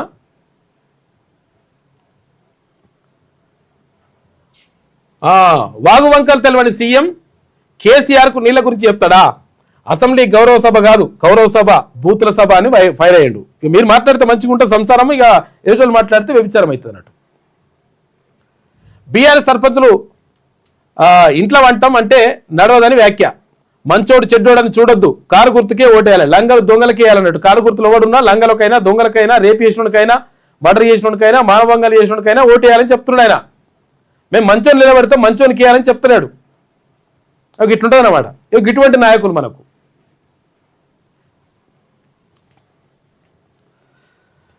ఇక జనగామలో పార్టీ మద్దతుతో గెలిచిన సర్పంచులు, వార్డు మెంబర్లకు నిన్న సన్మానం చేసినట్ట కేటీ రామారావు. రాష్ట్రంలో కాంగ్రెస్ మద్దతుతో గెలిచిన సర్పంచులు ఎగిరెగిరి పడుతున్నారని బీఆర్ఎస్ వర్కింగ్ ప్రెసిడెంట్ కేటీఆర్ అన్నారు. అయితే కానీ మళ్ళీ వచ్చేది మేమే, మీ సంగతి చూస్తాం ఖబర్దార్ అంటూ హెచ్చరించారు. చూసుకో ఇక ఇటువంటి మాటలు అవసరమా? ఇట్లా అహంకారం. ఇక మేడారంలో రూమ్ రెంట్లు వేలల్లో ఉన్నాయట. మేడారం జాతర ఇప్పుడు ఏది జనవరి 28వ తారీఖు నుంచి, అంటే ఈ నెల 28వ తారీఖు నుంచి 31 దాకా మేడారం జాతర అవుతుంది. ఈ జాతరకు సంబంధించి జాతర అవడేమో కానీ ఇప్పుడే మొత్తం కూడా పబ్లిక్ అంతా పోతున్నారు. ఎందుకంటే జాతర అప్పుడు పోవడం కష్టం అవుతుంది, కోట్లాది మంది భక్తులు వస్తారు కాబట్టి చాలా కష్టమవుతుంది అని చెప్పేసి ఇప్పుడే పోయి అక్కడ మొక్కులు తీర్చుకుంటున్నారట, అమ్మవారిని దర్శించుకుంటున్నారు. అయితే ఏమైతే ఒకరోజు ఉండి మరి ఇంత కోడి కూరనో బీడి కూరనో మరి ఇంత మటనో బిట్టనో తెచ్చుకొని చేసుకుందామని చెప్పేసి ఉంటారు కదా కొంతమంది. ఉండాలనుకున్న వాళ్ళకు రూమ్లలో ఉంటారు కదా, అక్కడ ఉంటాయి కదా, అవి రూమ్లు రెంట్లు విపరీతంగా ఉన్నాయట. ఏసీ అయితే 5,000 రూపాయలు, నాన్ ఏసీ అయితే 4,000 రూపాయలు. గుడారాలలో ఉండాలనుకుంటే 400 నుంచి 1,000 రూపాయలు అట గుడారాలు. ఒకటి నడుస్తుందని చెప్పేసి ఒక కథనం వేసింది వెలుగు దినపత్రిక. ఏసీ రూమ్లో రోజుకు 5,000 రూపాయలు, నాన్ ఏసీ అయితే 4,000. బయట భారీగా వెలిసిన గుడారాలు 400 నుంచి 1,000 వరకు ఛార్జ్ చేస్తున్నట. భారీ అద్దెతో భక్తులు ఇబ్బంది పడుతున్నారు. మేడారంలో రూమ్ రెంట్లు భారీగా వసూలు చేస్తున్నారు. ఒక్కో రూమ్కు 3,000 నుంచి 5,000 దాకా ఛార్జ్ చేస్తున్నట. ఇక ఏసీ రూమ్లకు రోజుకు 5,000 రూపాయలు, నాన్ ఏసీ రూమ్లకు 3,000 నుంచి 4,000 దాకా తీసుకుంటున్నారు. ములుగు జిల్లా తాడ్వాయి మండలం మేడారంలో 2 ఏళ్లకు ఒకసారి జరిగే సమ్మక్క సారక్క జాతరకు లక్షలాది మంది భక్తులు తరలివస్తుంటారు. అమ్మవార్ల సన్నిధిలో బస చేస్తూ ఉంటారు. అయితే కొంతమంది భక్తులు బయట బస చేస్తే మరికొంతమంది రూమ్లు తీసుకుంటారు. ఇలా రూమ్లు తీసుకునే భక్తులను బిల్డింగ్ల ఓనర్లు దోచుకుంటున్నారు. వారి నుంచి అధిక వద్దలు వసూలు చేస్తున్నట. ఇక టెంట్ సిటీలో 100 రూపాయలట మహాజాతర సందర్భంగా. మహాజాతర ఈ నెల 28 నుంచి 31 వరకు జరగనుంది. సంక్రాంతి సెలవులతో ఈసారి జాతరకు ముందు నుంచే భక్తుల తాకిడి పెరిగే అవకాశం ఉందట. 2 పిల్లలను చంపి తండ్రి సూసైడ్ చేసుకున్నాడు. ఇదేంద్రా బాబు, ఇది బంజేరు. ఇటువంటి భార్య లేక పిల్లలు ఆలనా పాలన కష్టమే అగాయిత్యం. నారాయణపేట జిల్లా మరికల్ మండలం తీలేరులో విషాదమట. ఇంకో భార్య చచ్చిపోతున్నా లేకపోతే విడిపోతున్నా ఇంకో భార్యను చేసుకుని ఉంటుంది. ఆలనా పాలన చూసుకుంటాడు. ఈసారి కేంద్ర బడ్జెట్ ఆదివారం రోజున ఫిబ్రవరి 1న బడ్జెట్ పెట్టనున్న మోడీ సర్కార్ ఈ నెల 31 నుంచి పార్లమెంటు సమావేశాలు ఉంటాయంట. కేంద్ర బడ్జెట్ సమావేశాలు ఈ నెల 31 నుంచి ప్రారంభం కానున్నాయి. ఇక తొలి రోజు ఉభయ సభలను ఉద్దేశించి రాష్ట్రపతి ద్రౌపది ముర్ము ప్రసంగించనున్నారు. ఇక ఫిబ్రవరి 1న ఆదివారం కేంద్ర ఆర్థిక మంత్రి నిర్మలా సీతారామన్ లోక్సభలో బడ్జెట్ను ప్రవేశపెట్టనున్నారు. ఈ సమావేశాల్లో దేశవ్యాప్తంగా ఒకేసారి ఎన్నికలు నిర్వహించే విధానం, అంటే జమిలీ 1 నేషన్ 1 ఎలక్షన్ బిల్లు, 30 రోజుల జైల్లో ఉంటే సీఎం, తర్వాత మంత్రులను పదవి నుంచి తొలగించే బిల్లులపైన కూడా చర్చ జరిగే అవకాశం ఉంది. చూసుకోయిగా ఏది 1 నేషన్ 1 ఎలక్షన్ అని చెప్పేసి జమిలీ ఎలక్షన్ అన్ని ఎన్నికలు ఒకటేసారి పెట్టిరు అనుకో, మనం పట్టించుకుంటూనే ఉండరు. అప్పుడప్పుడు ఎన్నికలు ఉండాలి. అసలు యాక్చువల్గా ఎన్నికలు ఉంటే ఏమవుతుందంటే ఎన్నికలు ఉన్న ప్రతిసారి ఏదైనా హామీలు ఇస్తుంటారు, ఏదైనా పని చేయాలని చెప్పి చూస్తుంటారు. ఒక్కసారి ఎన్నికలు అయిపోయాయి అనుకో, గతం అవతల పడతారు. ఇక 5 ఏళ్ళ దాకా వాళ్ళని కదిలిస్తూనే ఉండడు. యూపీలో 2,89,00,000 ఓట్లు తొలగించినట. సర్ ముసాయిదా జాబితా రిలీజ్ చేసిండ్రు. తొలగించిన ఓట్లలో 46 లక్షల మంది చచ్చిపోయారు. ఇక 2,57,00,000 మంది ఇతర ప్రాంతాల నుంచి ప్రాంతాలకు వలస పోయినట. 1 కంటే ఎక్కువ చోట్ల ఓట్లున్న వాళ్ళు 25,47,000 మంది ఉన్నారట. సరుకు ముందు ఓటర్లు 15,44,00,000 మంది ఉంటే తర్వాత 12,56,00,000లకు చేరిందంట. మార్చి 6న తుది జాబితా విడుదల చేయనున్నది ఈసీ. ఇగో ఆయిల్ తాగుతందుకు అన్ని దేశాలని ఆగం చేస్తున్నట. ఎవరు? ట్రంప్. కార్టూన్ చేసిండ్రు వీళ్ళు. ఇది వెలుగులో ఉన్నటువంటి ప్రధాన కథనాలు. అయితే ఒకసారి ఆంధ్రజ్యోతి చూద్దాం. Nizamabad Jailer suspension. ఇక మరో జైలర్ ఆదిలాబాద్కు బదిలీ చేసినట. 4 రోజులు సెలవు పెట్టాలని సూపరింటెండెంట్కు ఆదేశాలు. ఇందూరు జిల్లా జైల్లో గంజాయి గుప్పుపై ఉన్నతాధికారులు సీరియస్ అయ్యారు. ఆంధ్రజ్యోతి కథనం ఆధారంగా విచారణ. చూసుకోగా ఏడా గంజాయి నడుస్తుందంటే మామూలుగా బయట కాదు, నిజామాబాద్ జైల్లోనట. జైల్లో కూడా గంజాయి ఇస్తున్నారట. ఇస్తున్నారు. ఏం చేసిరు? ఇప్పుడు ఇక్కడ జైలర్ని సస్పెండ్ చేసిరు.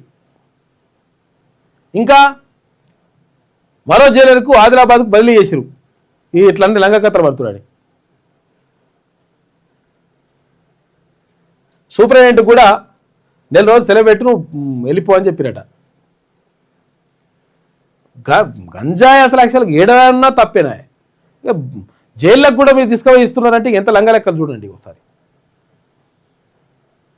హైదరాబాద్ ఇది నిజామాబాద్ జిల్లా సెంట్రల్ జైల్లో గంజాయి దొరికిన ఘటనపై ఉన్నతాధికారులు సీరియస్ అయ్యారు.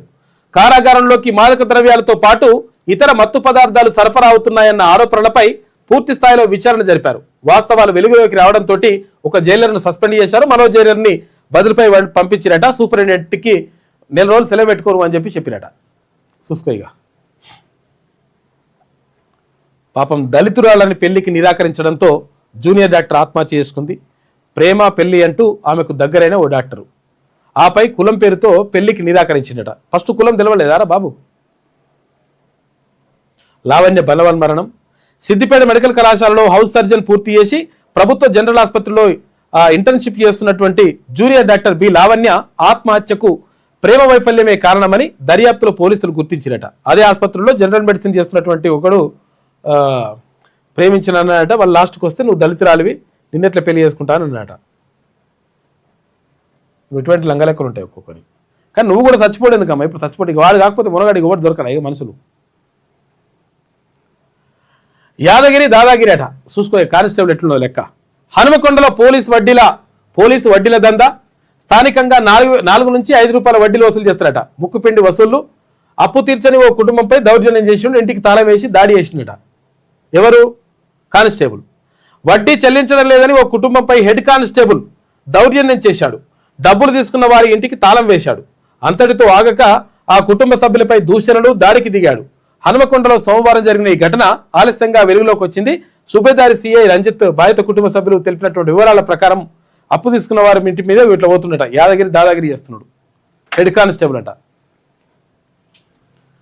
భార్య వదిలేసిందన్న కారణంతో 2 పిల్లల్ని చంపిన తండ్రి పొలంలోకి చిన్నారులను తీసుకెళ్లి ఉరివేసి ఆ మృతదేహాలను కాలువలో పడేసి కర్కశత్వం చూపించిండు. పాపం ఎందుకురా బాబు, పిల్లల్ని చంపేస్తే ఏమొస్తారా? ఆపై ఆత్మహత్యకు యత్నం. నారాయణపేట జిల్లాలో దారుణం. ఇక గ్యాస్ ఛాంబర్ల ఢిల్లీ. వాయు కాలుష్యంతో కూనరెళ్లుతున్న దేశ రాజధాని. అస్తమా, న్యూమోనియా రోగులకు నిత్యం నరకం కనిపిస్తుంది. ఇక శ్వాస సమస్యతో ఆసుపత్రులకు పెద్ద ఎత్తున ప్రజలు వెళ్తున్నారు. పొగమంచుతో విమానాలు రాకపోకలు ఆలస్యంగా నడుస్తున్నాయట. దారుణంగా ఉంది పరిస్థితి. ఇక సోనియాకు అస్వస్థత, శ్వాసకోశ సమస్యతో ఢిల్లీ ఆసుపత్రిలో చేరింది ఆమె. ఇప్పుడు మేల్కొనకపోతే మరో ఢిల్లీలా హైదరాబాద్ అవుతుందని చెప్పేసి మంత్రి శ్రీధర్ బాబు అంటున్నాడు. ఇప్పటికే కాలుష్యం పెరిగిపోతుంది. నగరం నుంచి పరిశ్రమలు తరలించకపోతే చారిత్రక తప్పిదం అవుతుంది. ప్రతి ఇల్లు ఆసుపత్రిలా మారిపోతుంది. భవిష్యత్ తరాల ఆరోగ్యం కోసం హెల్త్ అత్యంత పారదర్శకంగా ఈ విధానం. శాసనసభలో హెల్త్ పాలసీని ప్రవేశపెట్టిన మంత్రి శ్రీధర్ బాబు హెల్త్ పాలసీతో 10,776 కోట్ల రూపాయల ఆదాయం వస్తుందంటారు. కానీ 5 లక్షల కోట్ల రూపాయల ఆదాయం మొత్తం కూడా అవకతవకలు జరుగుతున్నాయి అనేటువంటిది అక్కడ ప్రతిపక్షాలు చెప్తున్నటువంటి మాట. ఈవీల కొనుగోలులో ప్రభుత్వ ఉద్యోగులకు 20% రాయితీ అంట. ఎలక్ట్రానిక్ వెహికల్స్కి ఎమ్మెల్యేలు విధిగా ఈవీ ఎలక్ట్రానిక్ వాహనాలే వినియోగించాలి. శాసనసభలో మంత్రి పొన్నం ప్రభాకర్ అంటుండు. మరి వీళ్ళు మామూలు ప్రజలు ఏం చేసిర్రే? పొన్నం ప్రభాకర్ అన్న ఇప్పుడు ప్రభుత్వ ఉద్యోగులకు 20% రాయితీ అంటున్నావు, మంచిగా ఉన్న సంతోషం. మరి సాధారణ ప్రజలు ఏం చేసిండ్రు? సాధారణ ప్రజలు వాడద్దా అట్లా? సాధారణ ప్రజలు బుయ్య అనుకుంటా ఇట్లా పోగదీయాలనా? డిపిఆర్లను పరిశీలించబోం. కృష్ణా జలాల పంపకాలు జరగకపోవడమే కారణం. సిడబ్ల్యూసి మార్గదర్శకాల మేరకు లేకపోతే మదింపు చేయం. విభజనకు ముందు ప్రాజెక్టుల పర్యవేక్షణ మాత్రమే మా బాధ్యత. ప్రాజెక్టులు రాష్ట్రాల వారి నీటి కేటాయింపులపై విచారణ జరుగుతోంది. బ్రిజేష్ కుమార్ ట్రిబ్యునల్ తీర్పు వచ్చే వరకు బచావత్ తీర్పే అమలు. కేంద్ర ప్రభుత్వానికి తేల్చి చెప్పిందట కృష్ణా బోర్డు. ఏపీ ఫిర్యాదుకు స్పందించింది. మంచిగా ఉన్నది. ఏపీ ఫిర్యాదు స్పందిస్తుంది. తెలంగాణ అస్తిత్వాన్ని కాపాడే పార్టీ కావాలి. ఉన్నది తెలంగాణ రాజ్యాధికార పార్టీ. సామాజిక తెలంగాణకై కలిసి నడుద్దాం రా, వచ్చి పని చేయి. జాగృతి విస్తృత స్థాయి సమావేశంలో కవిత మాట్లాడిందంట. రాజకీయ పార్టీ ఏర్పాటు దిశగా అడుగులేస్తున్నది. ఎమ్మెల్సీ కవిత రాజీనామాకు ఆమోదం చెప్పిండ్రు. అక్కడ ఎవరు? మండలి చైర్మన్ గుత్తా సుఖేందర్ రెడ్డి. రాహుల్ గాంధీ హౌగాడు అని చెప్పేసి రేవంత్ అనే హౌగాడిని మన మీదకు వదిలాడు. ఎటువంటి మాటలు, ఎటువంటి బల్పు మాటలు అంటారు వీటిని. రామన్న ఏంది ఇది? మిమ్మల్ని కొట్టలేనన్నా? హౌలగాడు లంగగాడు ఇంకా బాగా కావాలనుకుంటే మస్తు బూతులు వస్తాయి తెచ్చుకుంటే. అరే హుందాగా ఉండాలి మనుషులు. ఈ తప్పునకు ఆయన్ను నడి బజార్లో ఉరి తీయాలి. తెలంగాణ తెచ్చినందుకు కేసీఆర్ను ఉరి తీస్తారా? రేవంత్ కురిసేలా ఉన్నాడు, ఇంట్లోనే కట్టారని గీతమ్మకు చెప్తున్నామని చెప్పేసి కేటీ రామారావు. ఇటువంటి మాటలు ఎందుకో మరిది. పురపాలికల్లోనూ పాగా వేద్దాం, పంచాయతీ ఫలితాలను పునరావృతం చేద్దాం, అభ్యర్థుల ఎంపికే కీలకం, గెలిపేందుకు ప్రాతిపదిక. CM Revanth PCC chief Mahesh Kumar భేటీలో నిర్ణయం తీసుకున్నట్ట. ఫిబ్రవరి 3వ వారంలో మున్సిపల్ ఉండే ఛాన్స్ ఉందని చెప్పేసి ఒక వార్త. ఇక క్విక్ కామర్స్లో 5,000 ఉద్యోగాలు, ఇన్స్టామార్ట్ స్కిల్ వర్సిటీ మధ్య ఒప్పందం కుదిరింది. భారతీయుడే కానీ ఆధారాలు లేవట. చూసుకోగా ఏడా అక్కడ చాన్నాళ్లకు గల్ఫ్ జైల్లోనే ఓ కూలి అవస్థలు పడుతున్నట. 18 ఏళ్ల క్రితం నిర్మల్ నుంచి గల్ఫ్కు పోయిండు. ఎలాంటి గుర్తింపు కార్డు లేకపోవడంతో స్వదేశానికి రాలేక ఇబ్బంది పడుతున్నట. అప్పటికి ఆధార్ కార్డు లేవు కదా. ఆధార్ కార్డులు ఎప్పుడు వచ్చినాయి? ఇప్పుడు 2010 తర్వాత వచ్చినాయి. 10కి 10-11 వచ్చినాయి. 11 వచ్చినాయి 2000 ఏది ఆధార్ కార్డులు. ఎలాంటి గుర్తింపు కార్డు లేకపోవడంతో స్వదేశానికి రాలేక ఇక్కట్లు భర్తను రప్పించాలని చెప్పేసి వేడుకుంటుంది భార్య. ఎన్ఆర్ఐ పాలసీ ఏమైంది? అప్పుడు బీఆర్ఎస్ అప్పుడే కూకుంది, ఇప్పుడు ఈ ప్రభుత్వం కూడా. బంగ్లాదేశ్లో హిందూ వ్యాపారి హత్య. రాత్రి వేళ దుకాణం మూసి ఇంటికి వెళ్తుండగా దాడి చేసినట దుండగులు. డిసెంబర్ నుంచి ఇప్పటి వరకు 7 హిందువులు చంపేసినట. కొడుకులు అసలు యాక్చువల్గా వాళ్ళ పని బాంబేసి పడేసాలే. ఈ బంగ్లాదేశ్ కొడుకుని హిందువులను కనిపిస్తే చంపేస్తున్నాడు అక్కడ. మైనార్టీలు ఉంటాయంటే ఇప్పుడు ఇక్కడ కూడా అట్లే అన్న. అది కరెక్ట్ కాదు కదా బాబు. West fellows. పొగిడే వారి కోసం జిల్లాలు ఏర్పాటు చేసిన కేసీఆర్. అశాస్త్రీయంగా ఉన్న కొత్త జిల్లాలు మండలాల ఏర్పాటుపై పునఃసమీక్ష చేస్తాం. మీరేం చేస్తారో మరి, మీ పేరు పెట్టుకుంటారో మీరేం చేస్తారు, కొత్త జిల్లాలు పెడతారు మరి. ఒకే గడువు కిందకు రెవెన్యూ, స్టాంప్స్, సర్వే విభాగాలు తీసుకొస్తామని చెప్తురుగా. నేటి పరిస్థితికి కేంద్ర కమిటీ వైఫల్యమే కారణం. సకాలంలో సరైన నిర్ణయాలు తీసుకోలేదు. గణపతి తిరుపతి ఎక్కడున్నాడో తెలియదు. నేను లొంగిపోలేదు, పోలీసులు పట్టుకున్నారని చెప్పేసి ఆంధ్రజ్యోతి తోటి బడిసే దేవా అంటున్నాడు. ఏది మావోయిస్టు నేత. స్కాలర్ గ్రూప్ ఎండి అమర్దీప్ అరెస్టు. 792 కోట్ల రూపాయల స్కామ్లో నిందితుడు. విదేశాలకు సొంత జెట్లో పరారీ అయినట. సిఐడి లుక్అవుట్ నోటీస్ జారీ చేసింది. ముంబైలో పట్టుకుండ్రు అనుదీప్ అని చెప్పేసి ఒక వార్త కనిపిస్తూ ఉంది. ఇక పురపాలికల్లో పాగా వేద్దాం, పంచాయతీ ఫలితాలను పునరావృతం చేద్దాం, అభ్యర్థుల ఎంపికే కీలకం, గెలిపే ఎందుకు ప్రాతిపదిక. CM Revanth PCC chief Mahesh Kumar Goud భేటీలో నిర్ణయం అంట. ఫిబ్రవరి 3వ వారంలో మున్సిపల్ పోల్ ఉండే ఛాన్స్ ఉందంట. ఇది 117 మున్సిపాలిటీలకు ఎన్నికలు ఉండే అవకాశం ఉందట. నేను నెంబర్ 1, నెంబర్ 2 నాకు మంత్రి పదవి అవసరం లేదని చెప్పేసి టీపీసీ చీఫ్ మహేష్ కుమార్ గౌడ్ అంటున్నారట. ఇది ఆంధ్రజ్యోతిలో ఉన్నటువంటి ప్రధాన కథనాలు అయితే ఒకసారి శనార్థి తెలంగాణ చూద్దాం. విద్యార్థుల హామీలకు దిక్కులేదు. 5 లక్షల భరోసా కార్డు పత్తా లేదు. 10,000 కోట్ల రూపాయల రియంబర్స్మెంట్ బకాయిలు చెల్లించట్లేదు. యువతకు ఎలక్ట్రిక్ స్కూటర్ ఇవ్వలేదు. యువతులకు ఇక రిటైర్డ్ టీచర్లు, ఉద్యోగులు దాచుకున్న సొమ్ములు సైతం ఇవ్వట్లేదు. అడిగితే వారిని అరెస్ట్ చేసి ఇబ్బంది పెడుతుండ్రు అని చెప్పేసి కేంద్ర హోంశాఖ సహాయ మంత్రి బండి సంజయ్ అంటున్నాడు. అసెంబ్లీ బైకాట్తో పార్టీ డ్యామేజ్ అయింది. నీళ్ల పంచాయతీపై కొట్లాడతామనుకున్న క్యాడర్ సమావేశాలను బహిష్కరించడంతో షాక్ అయినరు. ఇక కేసీఆర్కు తెలియకుండానే బైకాట్ చేసిరని చెప్పేసి టాక్ వస్తుందంట. ఆయన తెలవకుంటే చేసినట్టు పెద్ద మనిషికి. బీఆర్ఎస్ పార్టీలో జోరుగా చర్చ, ప్రజల్లోనూ వ్యక్తమవుతున్న వ్యతిరేకత. ఏమవుతుంది? ఇక ప్రజల గురించి మాట్లాడకపోతే, ప్రజల గురించి కొట్లాడకపోతే మీ దగ్గర మీతో ఎందుకుంటారు ప్రజలు? కులగణన రిపోర్ట్ ఏది? కులాల గణాంకాలను ఎందుకు బయట పెట్టలేదు? కుక్కలు పందుల లెక్క కంటే బీసీల లెక్కలు ఘోరమా? కులగణన రిపోర్టును బీరువాలో దాచిండ్రు. వాటిని బయటకి ఎలా తీయాలో మాకు తెలుసు. డెడికేటెడ్ కమిషన్ సూచనలు ఏమైనాయి? 2 ఏళ్లైనా విద్యా హక్కు చట్టాన్ని అమలు చేయట్లేదు. ప్రైవేట్ స్కూళ్లలో 25% సీట్లు కేటాయించట్లేదు. ఈ ప్రైవేట్ స్కూళ్ళల్లో ఇప్పుడు అప్పుడు బట్టి విక్రమార్క ప్రతిపక్ష నాయకుడుగా ఉన్నప్పుడు అట్టెట్లయితుంది? విద్యా హక్కు చట్టం 2009 ఎందుకు అమలు చేయట్లేదని చెప్పేసి అప్పుడు అడిగిండు. ఇప్పుడు ఉప ముఖ్యమంత్రి అయ్యిండు ఆయన. విద్యాశాఖ మంత్రి అయితే లేడు, ముఖ్యమంత్రి దగ్గరనే ఉన్నది. ఇప్పుడు మరి ఇది ఎందుకు అమలు చేస్తలేరు విద్యా హక్కు చట్టాన్ని? 25% సీట్లు పేదలకు ఫ్రీగా ఇవ్వాలి కదా.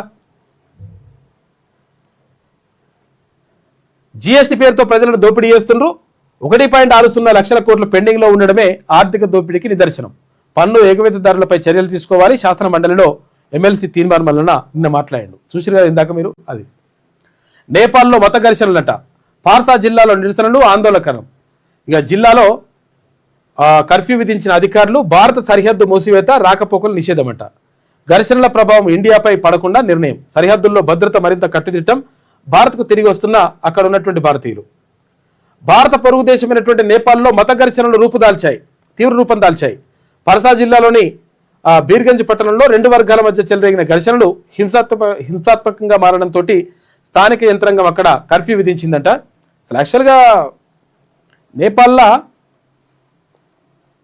నేపాల్ హిందూ దేశం అంటారు దాన్ని. హిందువులు ఎక్కువ ఉంటారు అక్కడ. మరి ఇంకెవరితో మత ఘర్షణలే తెలియదు. మరి గౌరవ సభ కాదు కౌరవ సభ, శాసన సభ బూతుల సభగా మారిందని చెప్పేసి కేటీ రామారావు అంటున్నాడు. వేసవిలో తాగునీటి కొరత రానివ్వద్దు. గ్రామాల్లో తాగునీటి సరఫరా వ్యవస్థను పటిష్టం చేయాలి.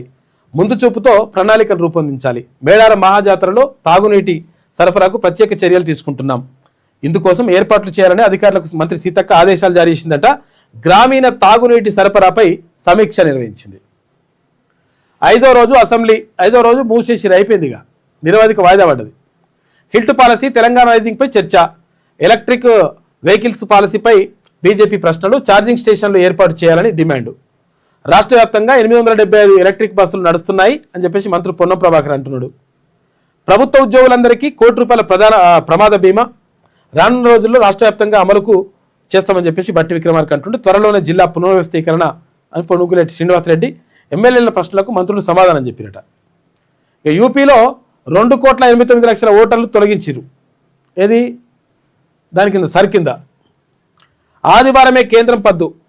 జనవరి 31 నుంచి పార్లమెంటు బడ్జెట్ సమావేశాలు. తొలి రోజు రాష్ట్రపతి ప్రసంగం ఉంటుంది. అదే రోజు ఆర్థిక సర్వే. ఇక ఫిబ్రవరి 1 తారీఖు నాడు బడ్జెట్ ప్రవేశపెట్టనున్నది కేంద్ర ఆర్థిక శాఖ మంత్రి నిర్మలా సీతారామన్. వరుసగా 9వసారి బడ్జెట్ ప్రవేశపెడుతూ రికార్డు. మధ్యతరగతికి ఊరటనిచ్చే ప్రకటనలు ఉండే అవకాశం ఉంటుందా అనేది క్వశ్చన్ మార్కు. నటుడు విజయ్కి సిబిఐ నోటీసులు ఇచ్చింది. కరూరు తొక్కిసలాట కేసులో విచారణ. ఈ నెల 12న హాజరు కావాలని ఆదేశం. దర్యాప్తు వేగవంతం చేసిన అధికారులు. ఇక ఢిల్లీలోని సిబిఐ ఆఫీసులో ప్రశ్నించే ఛాన్స్ ఉందంట. తొక్కిసలాట జరిగింది సభ పెడితే. చచ్చిపోయారు చాలామంది. టీఆర్పీ విస్తృత స్థాయి సమావేశం. కులగణన రిపోర్ట్ ఏదని చెప్పేసి అడుగుతున్నాడు తీర్మానం మల్లన్న. వేసవిలో తాగునీటి కొరత రానివ్వద్దు. గ్రామాల్లో తాగునీటి అవసరాలు కరెక్ట్గా తీర్చడానికి ప్రయత్నం చేయాలని చెప్పేసి చెప్తా ఉన్నారు. ఇది శనార్థిలో ఉన్నటువంటి ప్రధాన కథనాలు. అయితే ఒకసారి నమస్తే తెలంగాణ చూద్దాం. సంక్షోభంలో సర్వీస్ సెక్టార్. వృద్ధి రేటు 11 నెలల కనిష్టానికి పతనం. నియామకాలు నిల్లు, ప్రోత్సాహం డల్లు రాసుకొచ్చింది. ఇండెక్స్ చెప్పిందట. వీళ్ళందరూ ఫోటో దిగి రేడను. కథం తొక్కిన గులాబీ దండు. ఇలా గులాబీ కొండ ఒక్కరు కూడా వేసుకున్నట్టు. గులాబీ దండ అని పేరు రాసుకొచ్చింది. కానీ ఒక్కొక్కటి మీరు మెల్లగా అదేనా మితే మార్ఫింగ్ చేసిన మంచిగా ఒకటి కండు వేసేస్తే అయిపోతుండే ఒక్కొక్కటి. అట్లనల్ల గులాబీ దండ అంటే మరి జర పండుతుండే మీ కథనన్న. ఎవరు కూడా గులాబీ వేసుకోలే. మాజీలు ఇప్పుడున్నోళ్ళు. పాలమూరు పోరుబాట. కాంగ్రెస్ జలదోపిడిపై బీఆర్ఎస్ జంగు సైరన్ ఊదిందట. జంగు సైరన్ ఊత్తోడు అసెంబ్లీలో కూర్చోవాలి. బయట వచ్చి జంగు సైరన్ ఊదురు గారు నాయన. జురాల ప్రాజెక్టును సందర్శించిన నేతల బృందం. పాలమూరుకు ఉరితాడు పేరుతున్న కాంగ్రెస్. తెలంగాణ జల హక్కులను బలిపెడుతున్న ప్రభుత్వం. సర్కారు తీరుపై మాజీ మంత్రులు, నాయకులు ఫైర్ అవుతురట. మాటలల్లే ఫైర్ ఉంటుంది. ఇళ్ళనే రాతలల్లా. చిందులు తొక్కిన కాంగ్రెస్ నేతలు. సీఎంకు చెప్పినా బిల్లులే రాలే. మన ఊరు మన బడికి ₹365 కోట్ల బకాయిలు. సర్కారు తీరుపై మండలి చైర్మన్ గుత్తా అసహనం. అందరికీ కొలువులు ఇవ్వలేం. ప్రభుత్వ రంగంలో ఉపాధి కావాలంటే కుదరదు. నిరుద్యోగుల ఆశలపై నీళ్లు జల్లిన మంత్రి దుద్దిల్లా అని చెప్పేసి మల్లుకోడు వార్త. ఇప్పుడు ఈ కవితకు సంబంధించి ఆమోదం లభించిందని వేయాలి కదా. ఎక్కడ కూడా రాయలేమి. మన భూమిని వదలరా అని చెప్పేసి హెచ్సియు అయిపోగానే ఉర్దూ వర్సిటీపై కన్ను. సర్కారుపై అసెంబ్లీలో అసదుద్దీన్ ఓవైసీ ఆరోపణలంట. అక్బరుద్దీన్ ఓవైసీ. రంగారెడ్డికి అన్యాయం. భూములు అమ్ముకున్నదే తప్ప జిల్లాకు నిధులు ఇయ్యరు. ప్రజలకు జవాబు చెప్పలేకపోతున్నాం అని చెప్పేసి పట్నం మహేందర్ రెడ్డి అంటుండట. పేరు మారిస్తే ఊరుకోను. ఊరుకోరు. రంగారెడ్డి జిల్లా మార్పును ప్రజలు ఒప్పుకోరు, ఆ జిల్లా పేరు మార్చడాన్ని. మంత్రి పదవి ఇవ్వకుంటే పార్టీకి నష్టం అని చెప్పేసి మల్రెడ్డి రంగారెడ్డి అంటున్నట. హైడ్రా పట్టించుకోవట్లేదు, తాజ్ బంజారాపై ఫిర్యాదు చేస్తే చర్యలు లేవు, గుండ్ల చెరువు అక్రమాలపై ఎమ్మెల్యే దానం అంటున్నాడు. యూరియా అవస్థ నిజమే, ఎట్టకేలకు అంగీకరించిండు మంత్రి తుమ్మల. అసెంబ్లీలో నమస్తే తెలంగాణ కథనం ప్రస్తావనట. ఇట్లా రాసుకొచ్చింది ఇవి. కవిత మరి రాజీనామా చేస్తే రాజీనామాకు ఆమోదమైందని కూడా రాయాలి కదా, పోటీ వేసి. కుర్చీ కోసం ఢిల్లీకి కప్పమంట. నెలకు 100 కోట్ల రూపాయలు చెల్లిస్తున్న సీఎం రేవంత్, మూటలు మోస్తున్న ముఖ్యమంత్రి కేటీఆర్. ముఖ్యమంత్రి అని చెప్పేసి కేటీఆర్ అంటున్నాడు. వాగు వంక తెలవని సీఎం, తెలంగాణ దౌర్భాగ్యం అని చెప్పేసి ఈయనకే బాగా తెలిసినట్టుగా రాసుకొచ్చింది. ఇక యూరియా కొరతపై రైతన్న కన్నెర్ర, చలిలో వణుకుతూ బస్తాల కోసం బారులు. యూరియా దొరకపోవడంపై ఆగ్రహం వ్యక్తం చేస్తున్నట్ట సిరిసిల్ల జిల్లా వెంకటాపూర్లో ఆందోళన. యూరియా మరి చూడరు అది ఏందో. అన్నదాత కోసం ఆదిలాబాద్ బంద్, బీఆర్ఎస్ పిలుపునకు అన్న వర్గాలు మద్దతు ఇచ్చినాయి, బంద్ సక్సెస్ అయిందట. రుణమాఫీ డోకాపై హైకోర్టులో పిటిషన్ ఇష్యూ. కోర్టును ఆశ్రయించిన రైతు నరసింహారెడ్డి పిటిషన్ విచారణకు స్వీకరించిన హైకోర్టు. ఇక పసుపు బియ్యం పట్టుకోండి, కోవట్ల భయంతో ప్రమాదం.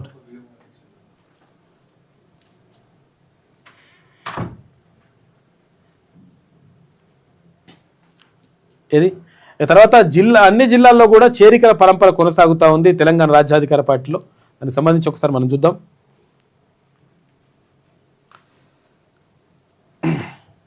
ఈరోజు మేము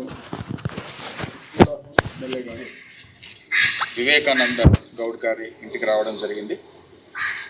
తెలంగాణ రాజ్యాధికార పార్టీ అధ్యక్షులు మల్లన్న గారి ఆదేశాల మేరకు ఈరోజు రాష్ట్ర వ్యాప్తంగా బీసీ సబ్ప్లాన్ యొక్క ఆవశ్యకత పైన మేము ప్రభుత్వ అధికారులు, ప్రజా నేతలందరినీ కలుసుకున్నాము.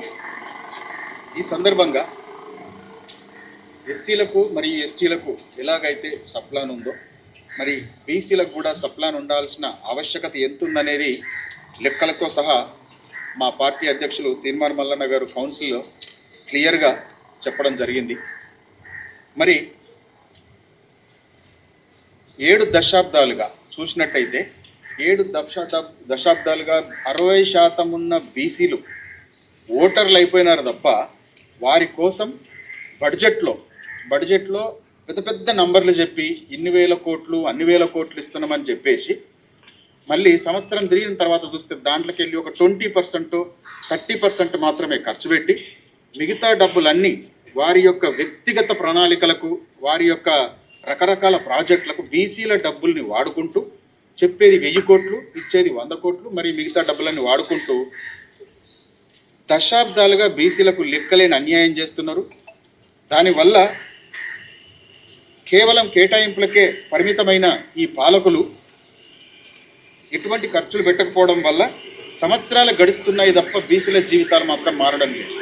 కనుక దీనికోసం మల్లన్న గారు చాలా స్పష్టంగా తెలంగాణ రాజ్యాధికార పార్టీ తరఫున ఈరోజు మేము డిమాండ్ చేయడం ఏంటంటే బీసీలకు కూడా 100% సప్లాన్ అవసరం. సప్లాన్ ద్వారా ఈ సంవత్సరం ఖర్చు చేయని డబ్బులు ఏవైతే ఉంటాయో నెక్స్ట్ సంవత్సరానికి క్యారీ ఫార్వర్డ్ అవుతూ ఎప్పుడైతే కేటాయింపు జరుగుతుందో కేటాయింపు జరిగిన ప్రతి రూపాయి బీసీలకు ఖర్చు పెట్టే విధంగా సప్లాన్ పొందుపరచాలని చెప్పేసి ఈరోజు మేము ప్రభుత్వానికి డిమాండ్ చేస్తున్నాం. ఈ విషయాన్ని మేము కుతుబుల్లాపూర్ ఎమ్మెల్యే అయినటువంటి ఒక బీసీ లీడర్గా తన దృష్టికి తీసుకొచ్చి మరి అసెంబ్లీలో ఒక కుతుబుల్లాపూర్ ఎమ్మెల్యే గారుగానే మాత్రమే కాదు, బీసీ ఎమ్మెల్యేలు అందరూ, బీసీల ఓట్ల చేత ఎన్నుకోబడ్డ బీసీ ఎమ్మెల్యేలు అందరూ మౌనం వహించకుండా అసెంబ్లీలో ఖచ్చితంగా ఈ సప్లాన్ మీద మాట్లాడాలని, కేవలం సప్లానే కాదు ఎమ్మెల్యేలు అందరూ తలుచుకుంటే మా మల్లన్న గారు తయారు చేసిన పేపర్లు ఒక లారీ ఉన్నాయి, ఒక లారీ నిండా కొన్ని టన్నుల పేపర్లు ఉన్నాయి. అందులోకి వెళ్ళి ఒక్క పేపర్ మాత్రమే బీసీ సప్లాన్. అటువంటి సమస్యలు బీసీలకు కొన్ని వందలు ఉన్నాయి. కనుక బీసీ ఎమ్మెల్యేలు అందరూ దయచేసి ఈ సప్లాన్ని ప్రయారిటీగా తీసుకొని మాట్లాడాలి. ప్లస్ మిగతా సమస్యల మీద కూడా మీరు మాట్లాడాల్సిన అత్యవసర పరిస్థితి ఇప్పుడు ఏర్పడ్డది. లేదంటే ఇప్పుడు చైతన్యవంతమైన బీసీలు, గ్రామాల్లో చైతన్యవంతమైన బీసీలు మరి చరిత్రలో మిమ్మల్ని ఎలా గుర్తుపెట్టుకోవాలన్నది కూడా ఈరోజు పదవులు అనుభవిస్తున్న ఎమ్మెల్యేలు కానివ్వండి, మంత్రులు కానివ్వండి, ఆలోచించుకోవాల్సిన టైం అవసరమే వచ్చింది. ఇప్పుడు ఈ 2-3 సంవత్సరాలలో కొత్త ఉద్యమం, శివశంకర్ గారు ఆల్రెడీ చెప్పినట్టు ఇప్పుడు కొత్త ఉద్యమం, బీసీ ఉద్యమం ఉధృతంగా రాబోతుంది. కనుక మీరు చరిత్రలో నిలబడాలా, చరిత్రలో అయిపోవాలన్న మీరు డిసైడ్ చేసుకోవాల్సిన సందర్భం కనుక ఈ సందర్భంగా మేము మరొకసారి బీసీ లీడర్షిప్ అందరికీ మేము డిమాండ్ చేస్తున్నాం. ఆ డిమాండ్ని అందరికీ మేము తెలియజేస్తున్నాం.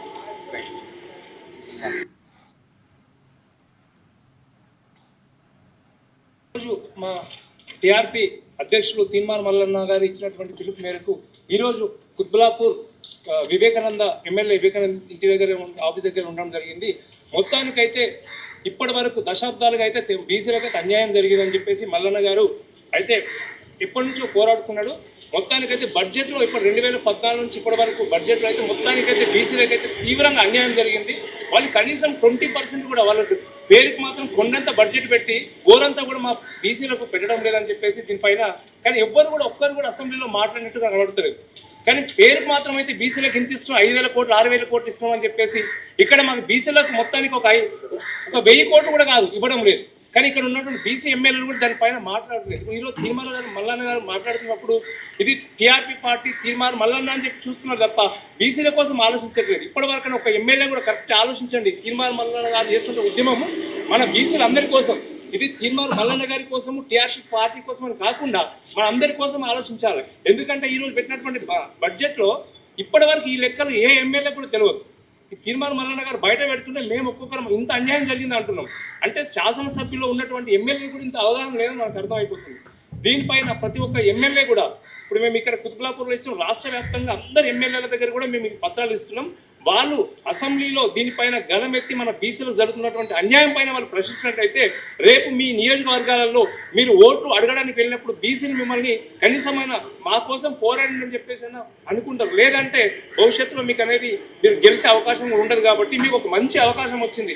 ఇప్పటి వరకు పార్టీల కోసం పార్టీలు కొత్తులుగా మారి పనిచేసారు. కానీ ఈరోజు కనీసం బీసీల పక్షాన పోరాడి నిజంగా బీసీల కోసం మేమున్నామని చెప్పి భరోసా కల్పించినట్టయితే రాబోయే కాలాలలో బీసీలు చైతన్యవంతమవుతారు, బీసీలు కూడా ఎదుగుదల ఉంటుంది. కాబట్టి బడ్జెట్లో వాళ్ళు కనీసం పెట్టినటువంటి ఘోరంత బడ్జెట్లో అయినా అది 100% నెరవేర్చేలాగా చూడాలని చెప్పేసి మేము ఒకసారి కోరుకుంటున్నాం. అలాగే మా తీన్మార్ మల్లన్న గారు నిజంగా మీరు ఆలోచించండి. టీఆర్పీ అని పెట్టి తీన్మార్ మల్లన్న ఇక్కడ మన బీసీల కోసమే చేస్తుండే. అక్కడ ఎప్పుడు బీసీ ఎమ్మెల్యేలు ఎవరైతే ఉన్నారో వాళ్ళ కోసం కూడా, ఎందుకంటే ఇప్పుడు ఇలాగే కొనసాగితే కొన్ని రోజులకి వీళ్ళకు కూడా టికెట్స్ రావు.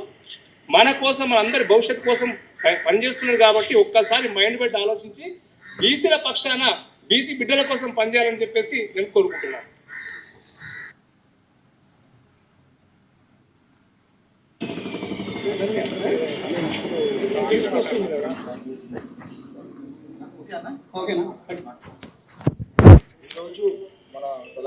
ఇక్కడ ఏమైందంటే యాక్చువల్గా ఇక్కడ ఏది కుత్బుల్లాపూర్ ఎమ్మెల్యే వివేకానంద గౌడ్కి అక్కడ వినతి పత్రం ఇచ్చిండ్రు. అయితే అన్ని మండలాల్లో ఇక్కడ తహసీల్దార్లకి, తర్వాత ఆర్డీఓలకి, అటు జిల్లా కలెక్టర్లకి వీళ్ళందరికీ కూడా వినతి పత్రాలు ఇచ్చే కార్యక్రమం పెట్టుకుంది తెలంగాణ రాజ్యాధికార పార్టీ. తర్వాత బీసీ సంఘాలు కూడా ఈ కార్యక్రమంలో పాల్గొనొచ్చు. అక్కడ డిస్క్రిప్షన్లో అక్కడ లింక్ ఉన్నది. ఆ లింకును క్లిక్ చేస్తే మీకు అక్కడ ఏది ఫామ్ కూడా వస్తుంది. దాన్ని డైరెక్ట్గా ఎవరికి రాయాలో రాసేసి సంతకం పెట్టేసి అక్కడ ఇచ్చేసి దీన్ని ముందుకు తీసుకెళ్లాలని చెప్పేసి కోరుతా ఉన్నారు. అందులో భాగంగానే ఇవాళ మొట్టమొదట ఆల్రెడీ కుత్బుల్లాపూర్లో స్టార్ట్ అయిపోయింది. ఇక్కడ తెలంగాణ రాజ్యాధికార పార్టీ నాయకులు అక్కడికి వెళ్ళి ఆ వినతి పత్రాలను కూడా ఇచ్చేస్తున్నారు. ఇక లాస్ట్కు గీమ్ ఏమంటుంది, ఇక అయిపోయిందా?